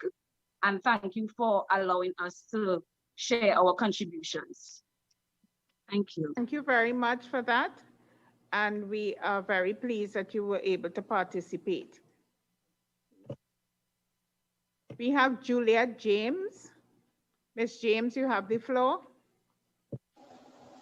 Good afternoon to the committee and all the persons listening and watching on social media. I too want to thank you all for the opportunity to engage us. And for those persons who took part, thank you as well for raising our voices. Some of the things, of course, Dr. Angus did highlight that I totally agree with. Just the neutralization of the terms and not genderizing the bill. Of course, you know, we are very passionate about the definition of Tobago. It has been highlighted by all speakers. I know the AG has tried his best to let us know that not much could be done about it because of the economic bloc or the exclusive economic bloc that we will have in maritime. I'm also pleased to hear that in terms of the marine parks, as a daughter of a fisherman, I am very passionate about our marine waters, and hope that there is somewhere in the bill that it could be addressed for specifically the administrative powers of Tobago. Another thing I would like to highlight is based on the finance aspect, there is the composition of the Fiscal Review Commission. I noted yesterday Mr. De Freitas' response in terms of the 6.8. It is not the ceiling, but there's an opportunity for an increased appropriation. But I do think that the composition, which says 5 persons, one being Minister of Finance, the Secretary for Finance, and 2 other members from the cabinet, I think that it is heavily weighted in the favor of the voices that are non-Tobagonian voices, and it would be very pleasing moving forward that this become a bipartisan commission, a commission that can actually have the voice of the minority. So in the case where we have 2 members from cabinet, we should actually have 1 member from cabinet and 1 member from the minority. That is a consideration I hope that the committee would be able to take on board and maybe to address. Areas of the 5th schedule, there have been a lot of areas in the 5th schedule that has been taken away from the Act 40 of 1996, state lands, forestry, environment, customs and excise, licensing, and town and country planning. They have not appeared in the proposed bill in the 5th schedule, and I don't know if these areas are engulfed in what is here, but I do know that in finance, the Secretary of Finance has control except the central and commercial borrowing, external foreign affairs, and I noticed that excise and customs and excise has been taken away and is back into the national coffers. So I don't know what is the reason for removing those. I did know that the AG said that you all are going to look again at the 5th schedule, what was in Act 40, and try to bring across almost everything back into the new proposal. Madam Chair? Thank you, Ms. James. Thanks very much for your input. Let me just clarify that planning and development is there.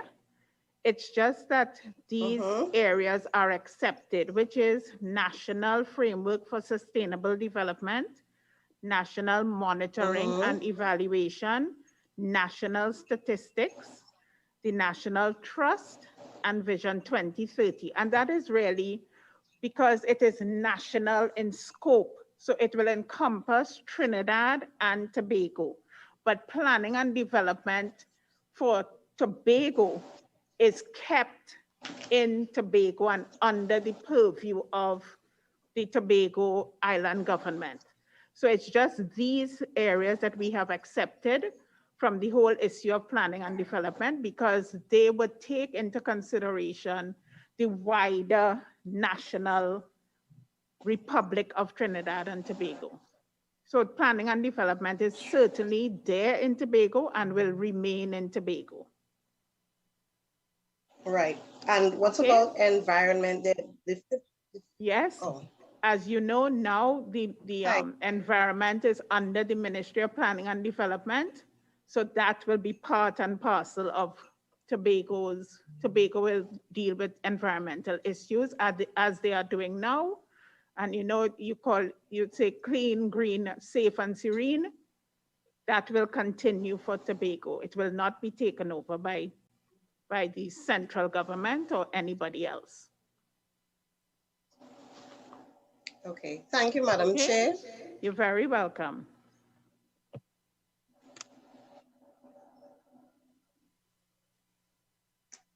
That will basically be my contribution for today. Okay. I said before, most of the points have been highlighted by Dr. Angus, and I really stand on her back with some of those points in terms of the neutral terms. And for me, the only thing is that the composition of the Fiscal Review Commission, I think, should really have a place for the minority in the Assembly. So where there are 2 cabinet members, I think it should be allocated to 1 minority and 1 cabinet member. So the voices of Tobago would be more weighted in that direction. Thank you very much for your contribution. I will let in the next person shortly, but I just wanted to make the point that the reason that we are saying that if there are new points, we'd be very happy to hear them, is not to stymie anybody from speaking, but it's just that we have given the undertaking that we will cover and we will deal with as a committee a number of points that have already been raised, and we will be giving that undertaking and we will do that. In addition to that, we have about 15 or more other people who would like to speak. It is not to stop anybody from speaking, as some of you seem to be thinking. It is certainly not for that purpose, but it is certainly to ensure that we get the richness of everybody's contribution. And we really would like to seek new points, because we have heard certain points continuously and we have responded to those points. So if there are new points, we definitely need to get those new points on the table. It is not to stop anybody from being heard. So those of you who may think that, please disabuse your minds. I understand James Trim is now wishing to speak. Mr. Trim, you have the floor. Thank you very much, Madam Chairman. Good evening to you and the committee. And I'd like to express my appreciation and thanks to the Joint Select Committee for their hard work and commitment to this country. I made some submission earlier by email, and just would like to highlight, as you've indicated, some of these points have been addressed forcefully and adequately in my judgment, so I need go over them. However, I would like to address an item which has to do with the Tobago government having jurisdiction over the use and development of an array of renewable and alternative resources within 100 kilometers, I dare say, outside of its borders. In other words, I'm not asking for a definition as explained by the AG of Tobago's boundaries, but rather if Tobago would be given the jurisdiction to address renewable resources and alternative resources within a particular limit, and I want to suggest 100 kilometers. The reason for that is, let's suppose that we want to establish like wind farms or solar on the maritime or on the sea, for example, that those things should fall within the jurisdiction of the Tobago government. In other words, Mr. Trim. Yes, ma'am. We did mention that yesterday, and we will ensure that that is clear. Right. Because we, as I said before, environmental issues and the mere fact that Tobago has already stated in its economic development plan that it is moving more assiduously to green energy. Right. That is not going to be prevented in any way. Right. Thank you so much. So please understand that. And we did say that. I did say that yesterday as the minister responsible for the environment. Right. Perhaps I missed you on that. All right. Thank you for the clarification. One other point I'd like to address.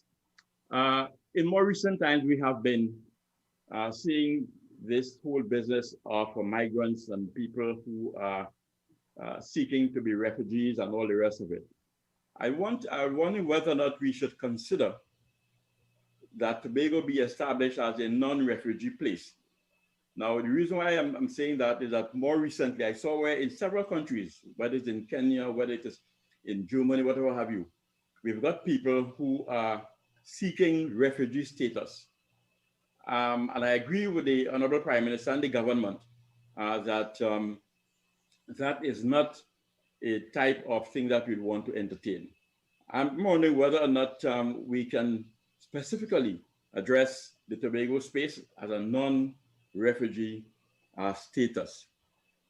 Madam Chair, the other matters that I wanted to raise, as you've pointed out, they have been taken care of by other speakers, and I accept that. In fact, one other final thing, I just want to endorse the last speaker with respect to the size of the professionals on the assembly. To me, it's rather bureaucratic, and I ask that in my submission, that it appears to be somewhat burdensome and that we should revisit the number of persons who are, or positions rather, and these positions should be subject to perhaps a position description or job analysis and determine their appropriateness. Thank you so much, Madam Chair, and also the JSC for allowing me this opportunity.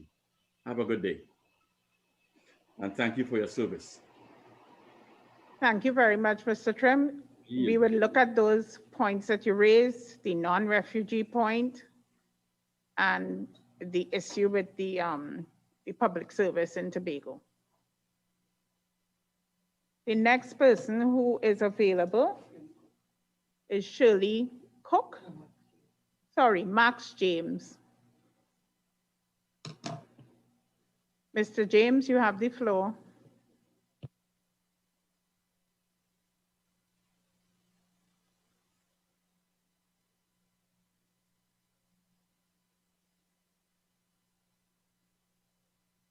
Mr. James, are you hearing us? Okay, if Mr. James is not available, I'll invite Shirley Cook. Is it Cook? Yes. Shirley Cook? Oh, hello. Max James? Yes. All right, Mr. James, you have the floor. Right. Good morning again to you, Madam Chairman, and to the members of the committee. No stranger to you and these kinds of discussions. I take into consideration what you have said, so that I'll try to be very brief, having regard to the fact that you stated that other members or other participants would have made certain contributions. So I'll try to be somewhat tangential and not deal in a substantive matter, but perhaps some of the points that have been made already, some of which I have not heard. However, I want to look at the philosophy that would have engaged the committee, as it were. Now, I want to quote the Prime Minister in his address to the on Friday, the 9th of March, 2018, in preparing his government for this particular exercise. And he gave the following undertaking. The PNM believes that Tobagonians must be primarily responsible for the growth and development of the island of Tobago and its people. Under the PNM members of the Parliament are mandated by the Tobago Council to pursue the following objectives, i.e., engage the national government to facilitate efforts to achieve democratic self-government for Tobago in keeping with aspirations of Tobago. So that, Madam Chairman, when I saw what was presented before us, I could not disagree more with what was presented in a general sense. There are some good areas of the bill. Let me say that up front there. On my own personal inspiration, there are some good areas. However, the general purport of the proposed bills are cause for great concern. I recall when our founding fathers, we refer to him, went to England. The Queen and the English did not say, well, you can do this, or you can do this, or you cannot do this, and you cannot do that. This present bill seems to circumscribe in very large measure the aspirations of Tobagonians. And therefore, we were hoping that a more comprehensive undertaking, reflecting the will of the bills that were sent to the Parliament somewhere in 2016 to 18 under the Overland administration. I'm happy to hear the AG say that matters under the 4th and 5th schedules will be reconciled. So I thank him for that. But I'm wondering whether he can give us an undertaking to the extent, in terms of what I'm about to say, where any existing national law is in conflict with a Tobago policy, the Tobago law shall take precedent. Because there are many things, for example, the present lockdown, where we know from the evidence, and I'm going by the science and the evidence, that there is very little COVID-19 in Tobago. And Tobago economy is quite diverse and quite minuscule compared to that of Trinidad. And these things can come up again, Madam Chairman. And to the extent that in terms of the language of what you call unforeseen issues, it doesn't appear that Tobago can pursue its own path and its own policy without interference from Trinidad. And this is a real issue. So that clarification and more specific language, Madam Chairman, needs to deal with the issue of unforeseen circumstances. I come to the question of the president, and I don't know what if others would have raised it, but perhaps I want to, if you wish to, tangentialize what about it, I want to say, because other persons might have raised it, but I want to look at a different area of it. Peradventure others would have raised it. The issue, Madam Chairman, is that we in Tobago don't, in any effective way, underline or emphasis effective way, can determine the outcome of who becomes president of Trinidad and Tobago. As a matter of fact, Madam Chairman, the 2 Tobago seats in the parliament may not belong to any of, if you wish to say, a ruling party. The UNC may never have any seats in Tobago, again, or the PNM, for instance, but they will get together at the Electoral College, and it is a numbers game. The point I'm raising, Madam Chairman, is that we will have, in effect, an illegitimate president to whom the premier, and I bother about that is Premier Chief Secretary, I like the name Premier, but the premier will have to give an account to what we in Tobago deem to be an illegitimate president. And therefore, a different mechanism must perhaps be considered in terms of the election of a president. It is not to say, I see you, your body language, Madam Chairman, but the point I'm making is that it is an important issue.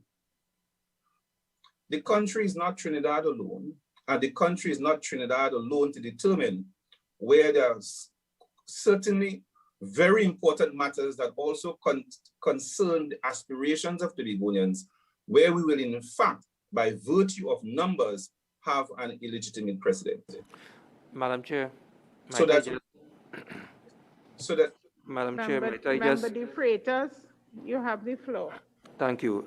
Sorry, Mr. James, to intervene. I'm just really trying to reconcile what you're saying in relation to the president.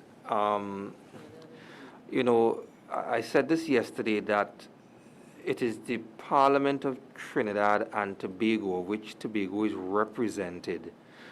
And the idea of how many seats are in that Parliament for Tobago is a completely different discussion.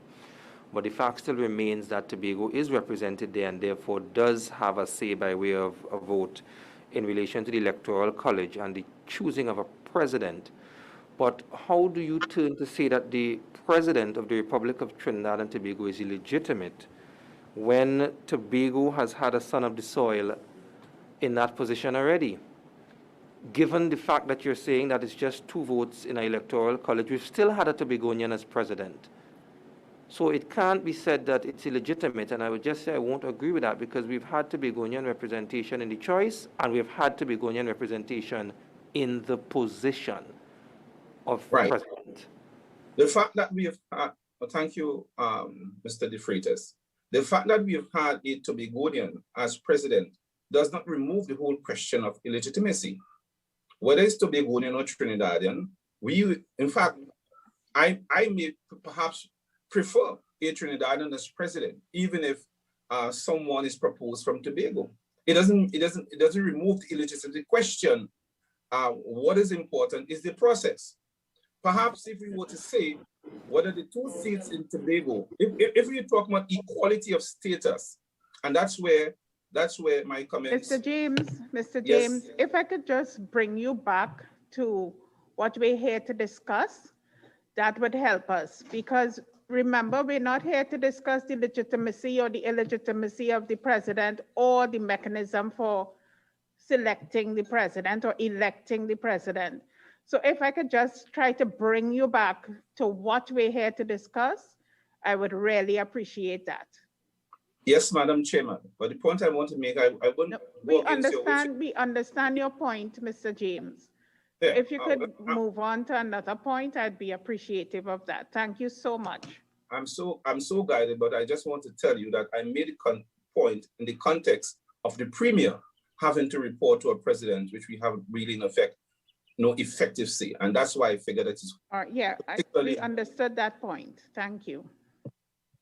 Right. Then we come to the question of bilateral composition of the Tobago House of Assembly, or unilateral or unicameral, sorry, composition of the Tobago House Assembly.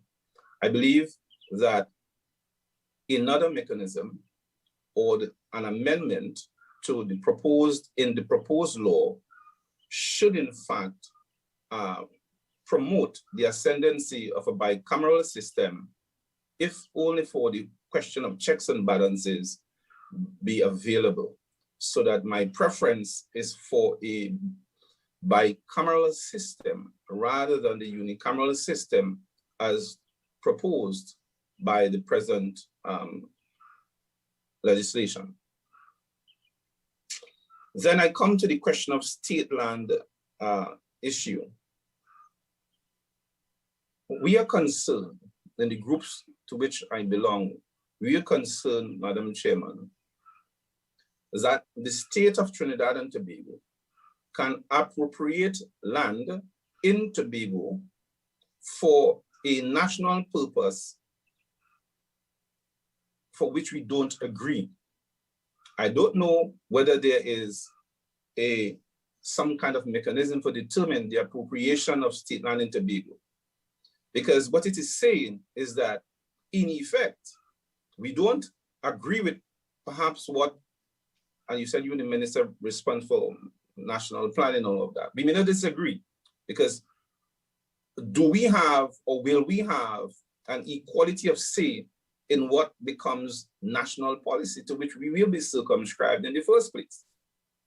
And therefore, you will come to Tobago, say we want this parcel of land, we are going to say no, and you say we'll appropriate it in any event. When on the flip side of the coin, we can't come to Trinidad and say, well, we want this for national purpose because Tobago finds it is very important. Remember, national means Trinidad and Tobago. National means and will continue to mean Trinidad and Tobago. I'm sure that if there is a national purpose, it will encompass what Trinidad and Tobago needs. Yes, but I'm suggesting to you, Madam Chairman, and that the cabinet, perhaps which will not have a member from Tobago, and it's a numbers game as well. You all can decide that we want this particular thing to happen, and that's it. And I'm saying there that does not suggest autonomy.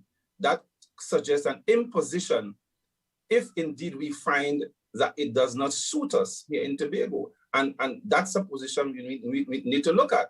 We can't hide it or shut up someone by saying, well, it's national.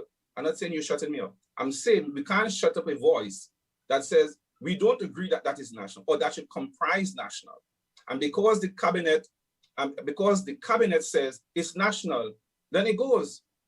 And that has to be very unfair and unequal in respect. I understand what you're saying. Right. So, right. Then I come to the issue of interpretation of the jurisdiction of Trinidad and Tobago.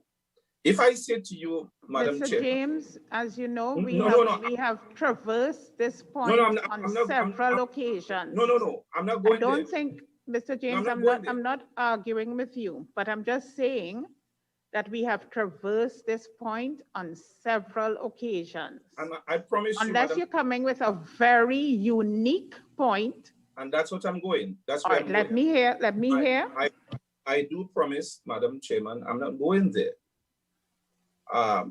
Perhaps you're preempting me, Madam Chairman, with all due respects. And I'm saying to you, Madam Chairman, assuming we want in Tobago to set up an oil rig north of Tobago or a gas platform north of Tobago, insofar as the external boundaries of Trinidad and Tobago are concerned, will there be an objection? That's the point. We have traversed this point before. Is there another point, Mr. James? Yes, Madam Chairman. Yeah, thanks a lot. But I'm saying I didn't hear. So we will always run the risk of going over a particular point because we are not going to watch the entire proceedings in any given day. So, but I was making the point about really, in terms of the Tobago government wanting to do carry out an activity north of Tobago, what are our constraints? And I'm suggesting let me just give a general statement on that. The advice of the constitutional experts, which was relied on, was that it is not advisable and it is impractical to divide the waters of a unitary state. The practice in international law does not support this. Archipelagic states do not divide the waters between their regions or islands. So, Madam Chair, waters, just a minute, Mr. James. The Madam Chair, waters of Trinidad and Tobago will be dealt with as a whole. That is generally what we have been saying. That is what our advice has been. Madam Chairman, that, Mr. James, I don't want us to be not in an argument. I'm just trying to assist you with your point. And it is something that we have taken advice on. We understand the concerns and we will continue to look at it so that we come up with what is the best position for the unitary state of Trinidad and Tobago. But I understand your point. Madam Chair, Faris. AG, you're here. So AG, you can deal with it again. Yes, as succinctly as possible, please. Thank you, Madam Chair. Good afternoon to you, Mr. James, and thank you so much for your for sharing your observations and concerns. Just to put this in a very succinct way, what is at stake if we define the maritime boundaries of Tobago? We are going to lose approximately 2/3 of our exclusive economic rights for fishing, which Tobago is interested in, the blue economy, and for oil and gas. That comes from the law, which tells us that we are an archipelagic state. It's set out in the Constitution that there is a state of the Republic of Trinidad and Tobago, and our exclusive economic zone is defined under the Convention on the Law of the Sea, the United Nations Convention on the Law of the Sea. We are right now in discussion in protecting our maritime boundaries, both from a fishing perspective, blue economy, and from an oil and gas perspective. We are before the Law of the Sea Commission right now, protecting our boundaries from claims by Barbados, Grenada, Suriname, Guyana. Not that we are at war with them or in dispute with them, but they have to define the boundaries. If you are making the point that Tobago's boundaries need to be defined, the expert advice that we have received is that we will lose acreage. Specifically, if I could put it on the record, what we are going to lose, we are going to lose thousands of square footage of acreage. We will move from 7,128.8 square kilometers down to an area of approximately 5,181 if I add Trinidad and Tobago. And therefore, we are going to lose a significant acreage. So the position at present is that we have not decided not to do this, but we can't do this in the context of what we will lose. Could I just ask you, is your submission that we reduce the archipelagic status and the total water acreage down by several thousand square kilometers. Is that what you are an advocate for?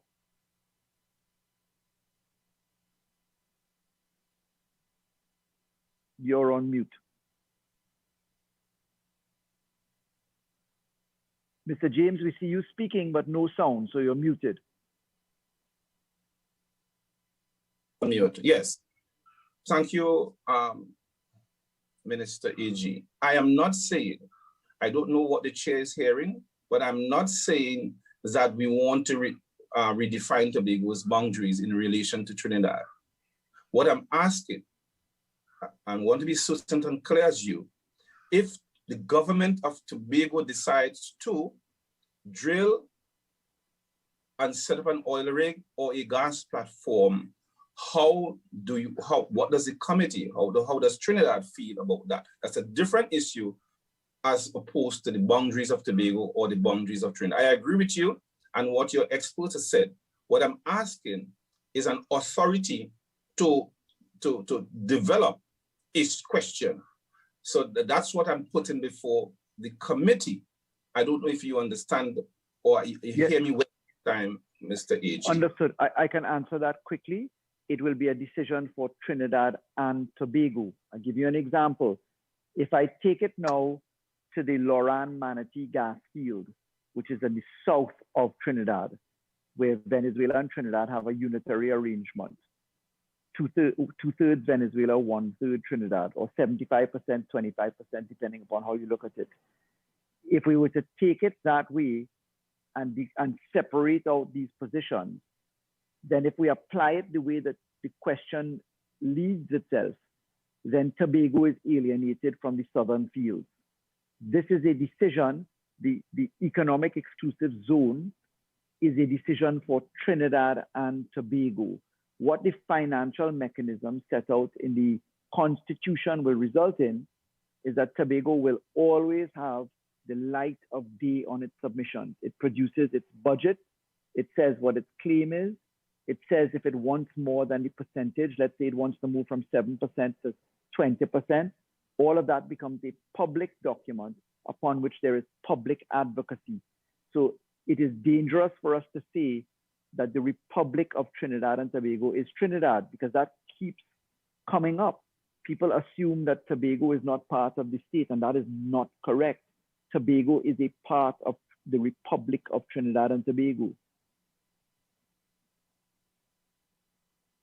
Yes, Mr. AG, and that is because of our historical context. But the specific question But that's because of our constitution, sir, not because of our historical context. Well, the constitution is also history, Mr. AG, but we wouldn't do that.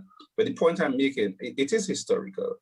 And the point I'm making, Mr. AG, is again, but I will leave it there, but I'm saying to you, if Tobago, the government of Tobago decides to invest south of Trinidad in terms of the coordinates between Tobago and Trinidad, that may be a problem. If Tobago decides to invest and develop gas or oil fields north of Tobago, that may also be a problem. I'm merely raising those concerns as a citizen, which I have a right to. But it's not a problem. Just one last point. It is actually not a problem. There is the liberty to do anything. I can't see why it's a problem. If Tobago decides to make an investment anywhere, it still has the latitude to do so. There is no problem. There is autonomy, and then there is the Republic of Trinidad and Tobago. So I can't see how the decision to invest somewhere becomes a problem. It is permitted. There's a structure by which it can be managed. How does it reach to be a problem? Mr. AG, I'm suggesting again, which you seem, I'm regarded it seem to be dismissing or not taking into consideration. Mr. James, I'm not going to allow that. I'm not going to allow that. Nobody has been dismissive on this committee to anybody who has come before the committee. So I'm not going to allow that. And I think the AG has explained the question. He has given an answer to the question that you raised. And I'd like to ask if you have any more issues, if you could raise them now, please. Thank you very much, AG. I am so guided, Chairman, and I'm suggesting as I move along, there's the issue of the DRC and the SRC. But I want to focus on the SRC. The SRC, the Salary Reviews Commission, we don't know for sure, as there are many areas within these proposed bills, there are many areas of uncertainties. And the question of the salaries of these new secretaries and premier, I don't know whether the salary of a secretary will be equal to that of a minister. And that is for the SRC to decide, Mr. James. It will not be in the legislation. Yes, but that will be strictly for the SRC's decision. All I'm saying, Madam, why I raise the point again in the historical context. I raise the point in a historical context again, Madam Chairman, that traditionally a secretary in the Tobago House of Assembly receives lower income and lower perks than that of a minister. And if we are talking about equality of status and the Tobago government, we don't have any real say, because for the most part, the Salary Reviews Commission have not taken into consideration certain kinds of issues as they pertain to Tobago. And if we're talking equality of statement again, I wish to hazard that it doesn't appear from the constitution of the SRC that a secretary is likely to receive the same kinds of remuneration as that of a minister. And hence I raise it to the context. I understand what you're saying. And of course, the Tobago Island government will be in a position to make submissions to the SRC in order for them to understand the level of work that they have to do. And as a consequence of that, for them to examine effectively where to put the salary. But it will not be within the bills that are before us. I just wanted us to perhaps look at it. To flag that, all right. I understand you. My final issue is the name of the country. People may laugh at it, but I think it's a very important issue. If you look at the largest democracies in the globe, in the world, you do not see one name of a country appearing before the other. It's a very sacred issue to me and others in the group which I belong to. I feel it's not set in, what I'm going to say is not set in stone or welded as a piece of metal. However, I am suggesting that the name of the country be looked at again. And I propose, it's not my idea, it's my brother's, one of my brothers, I won't say which, the United Islands of the Southern Caribbean. Now, you could give it a bold pistol as much as we may want, but gone should be the notion, because it conjures up into the mind that there's a superiority of Trinidad over Tobago because the name appears first. And to give you an example of that, if I Google something on Amazon, you tend to find that, and quote unquote, the best choices will appear first. So in like manner, we need to look at the name change for Tobago and Trinidad. And I don't want to say Tobago and Trinidad, nor Trinidad and Tobago. The constituent names can remain the same. However, in reference to the country should be different, and not where Trinidad is mentioned before Tobago. We have Canada as an example. I know you will show me St. Kitts and Nevis, but that's not a good example. I will look at Switzerland, I will look at the United States, and so forth, where no state is named before the other, or no canton or province is named before the other. We have England, or you have the United Kingdom, also a good example. Thanks for hearing me, Madam Chairman and members of the committee. Have a good day. Thank you very much, Mr. James. And that is an interesting concept that you've raised there. And I was going to say St. Kitts and Nevis and Turks and Caicos and Antigua and Barbuda, but I'm not going to say that. So they're not good examples.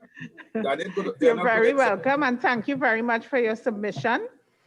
Ladies and gentlemen, we're going to take a 45-minute adjournment at this time, and we will come back to you after 45 minutes. Thank you very much. The Constitution Amendment Tobago Self Government Bill. The proposed revised Constitution Amendment Tobago Self Government Bill will alter the Constitution of Trinidad and Tobago to enshrine into our Constitution certain rights exclusively to the island of Tobago. Tobago will become an autonomous region free to pursue its economic, social, and cultural development within the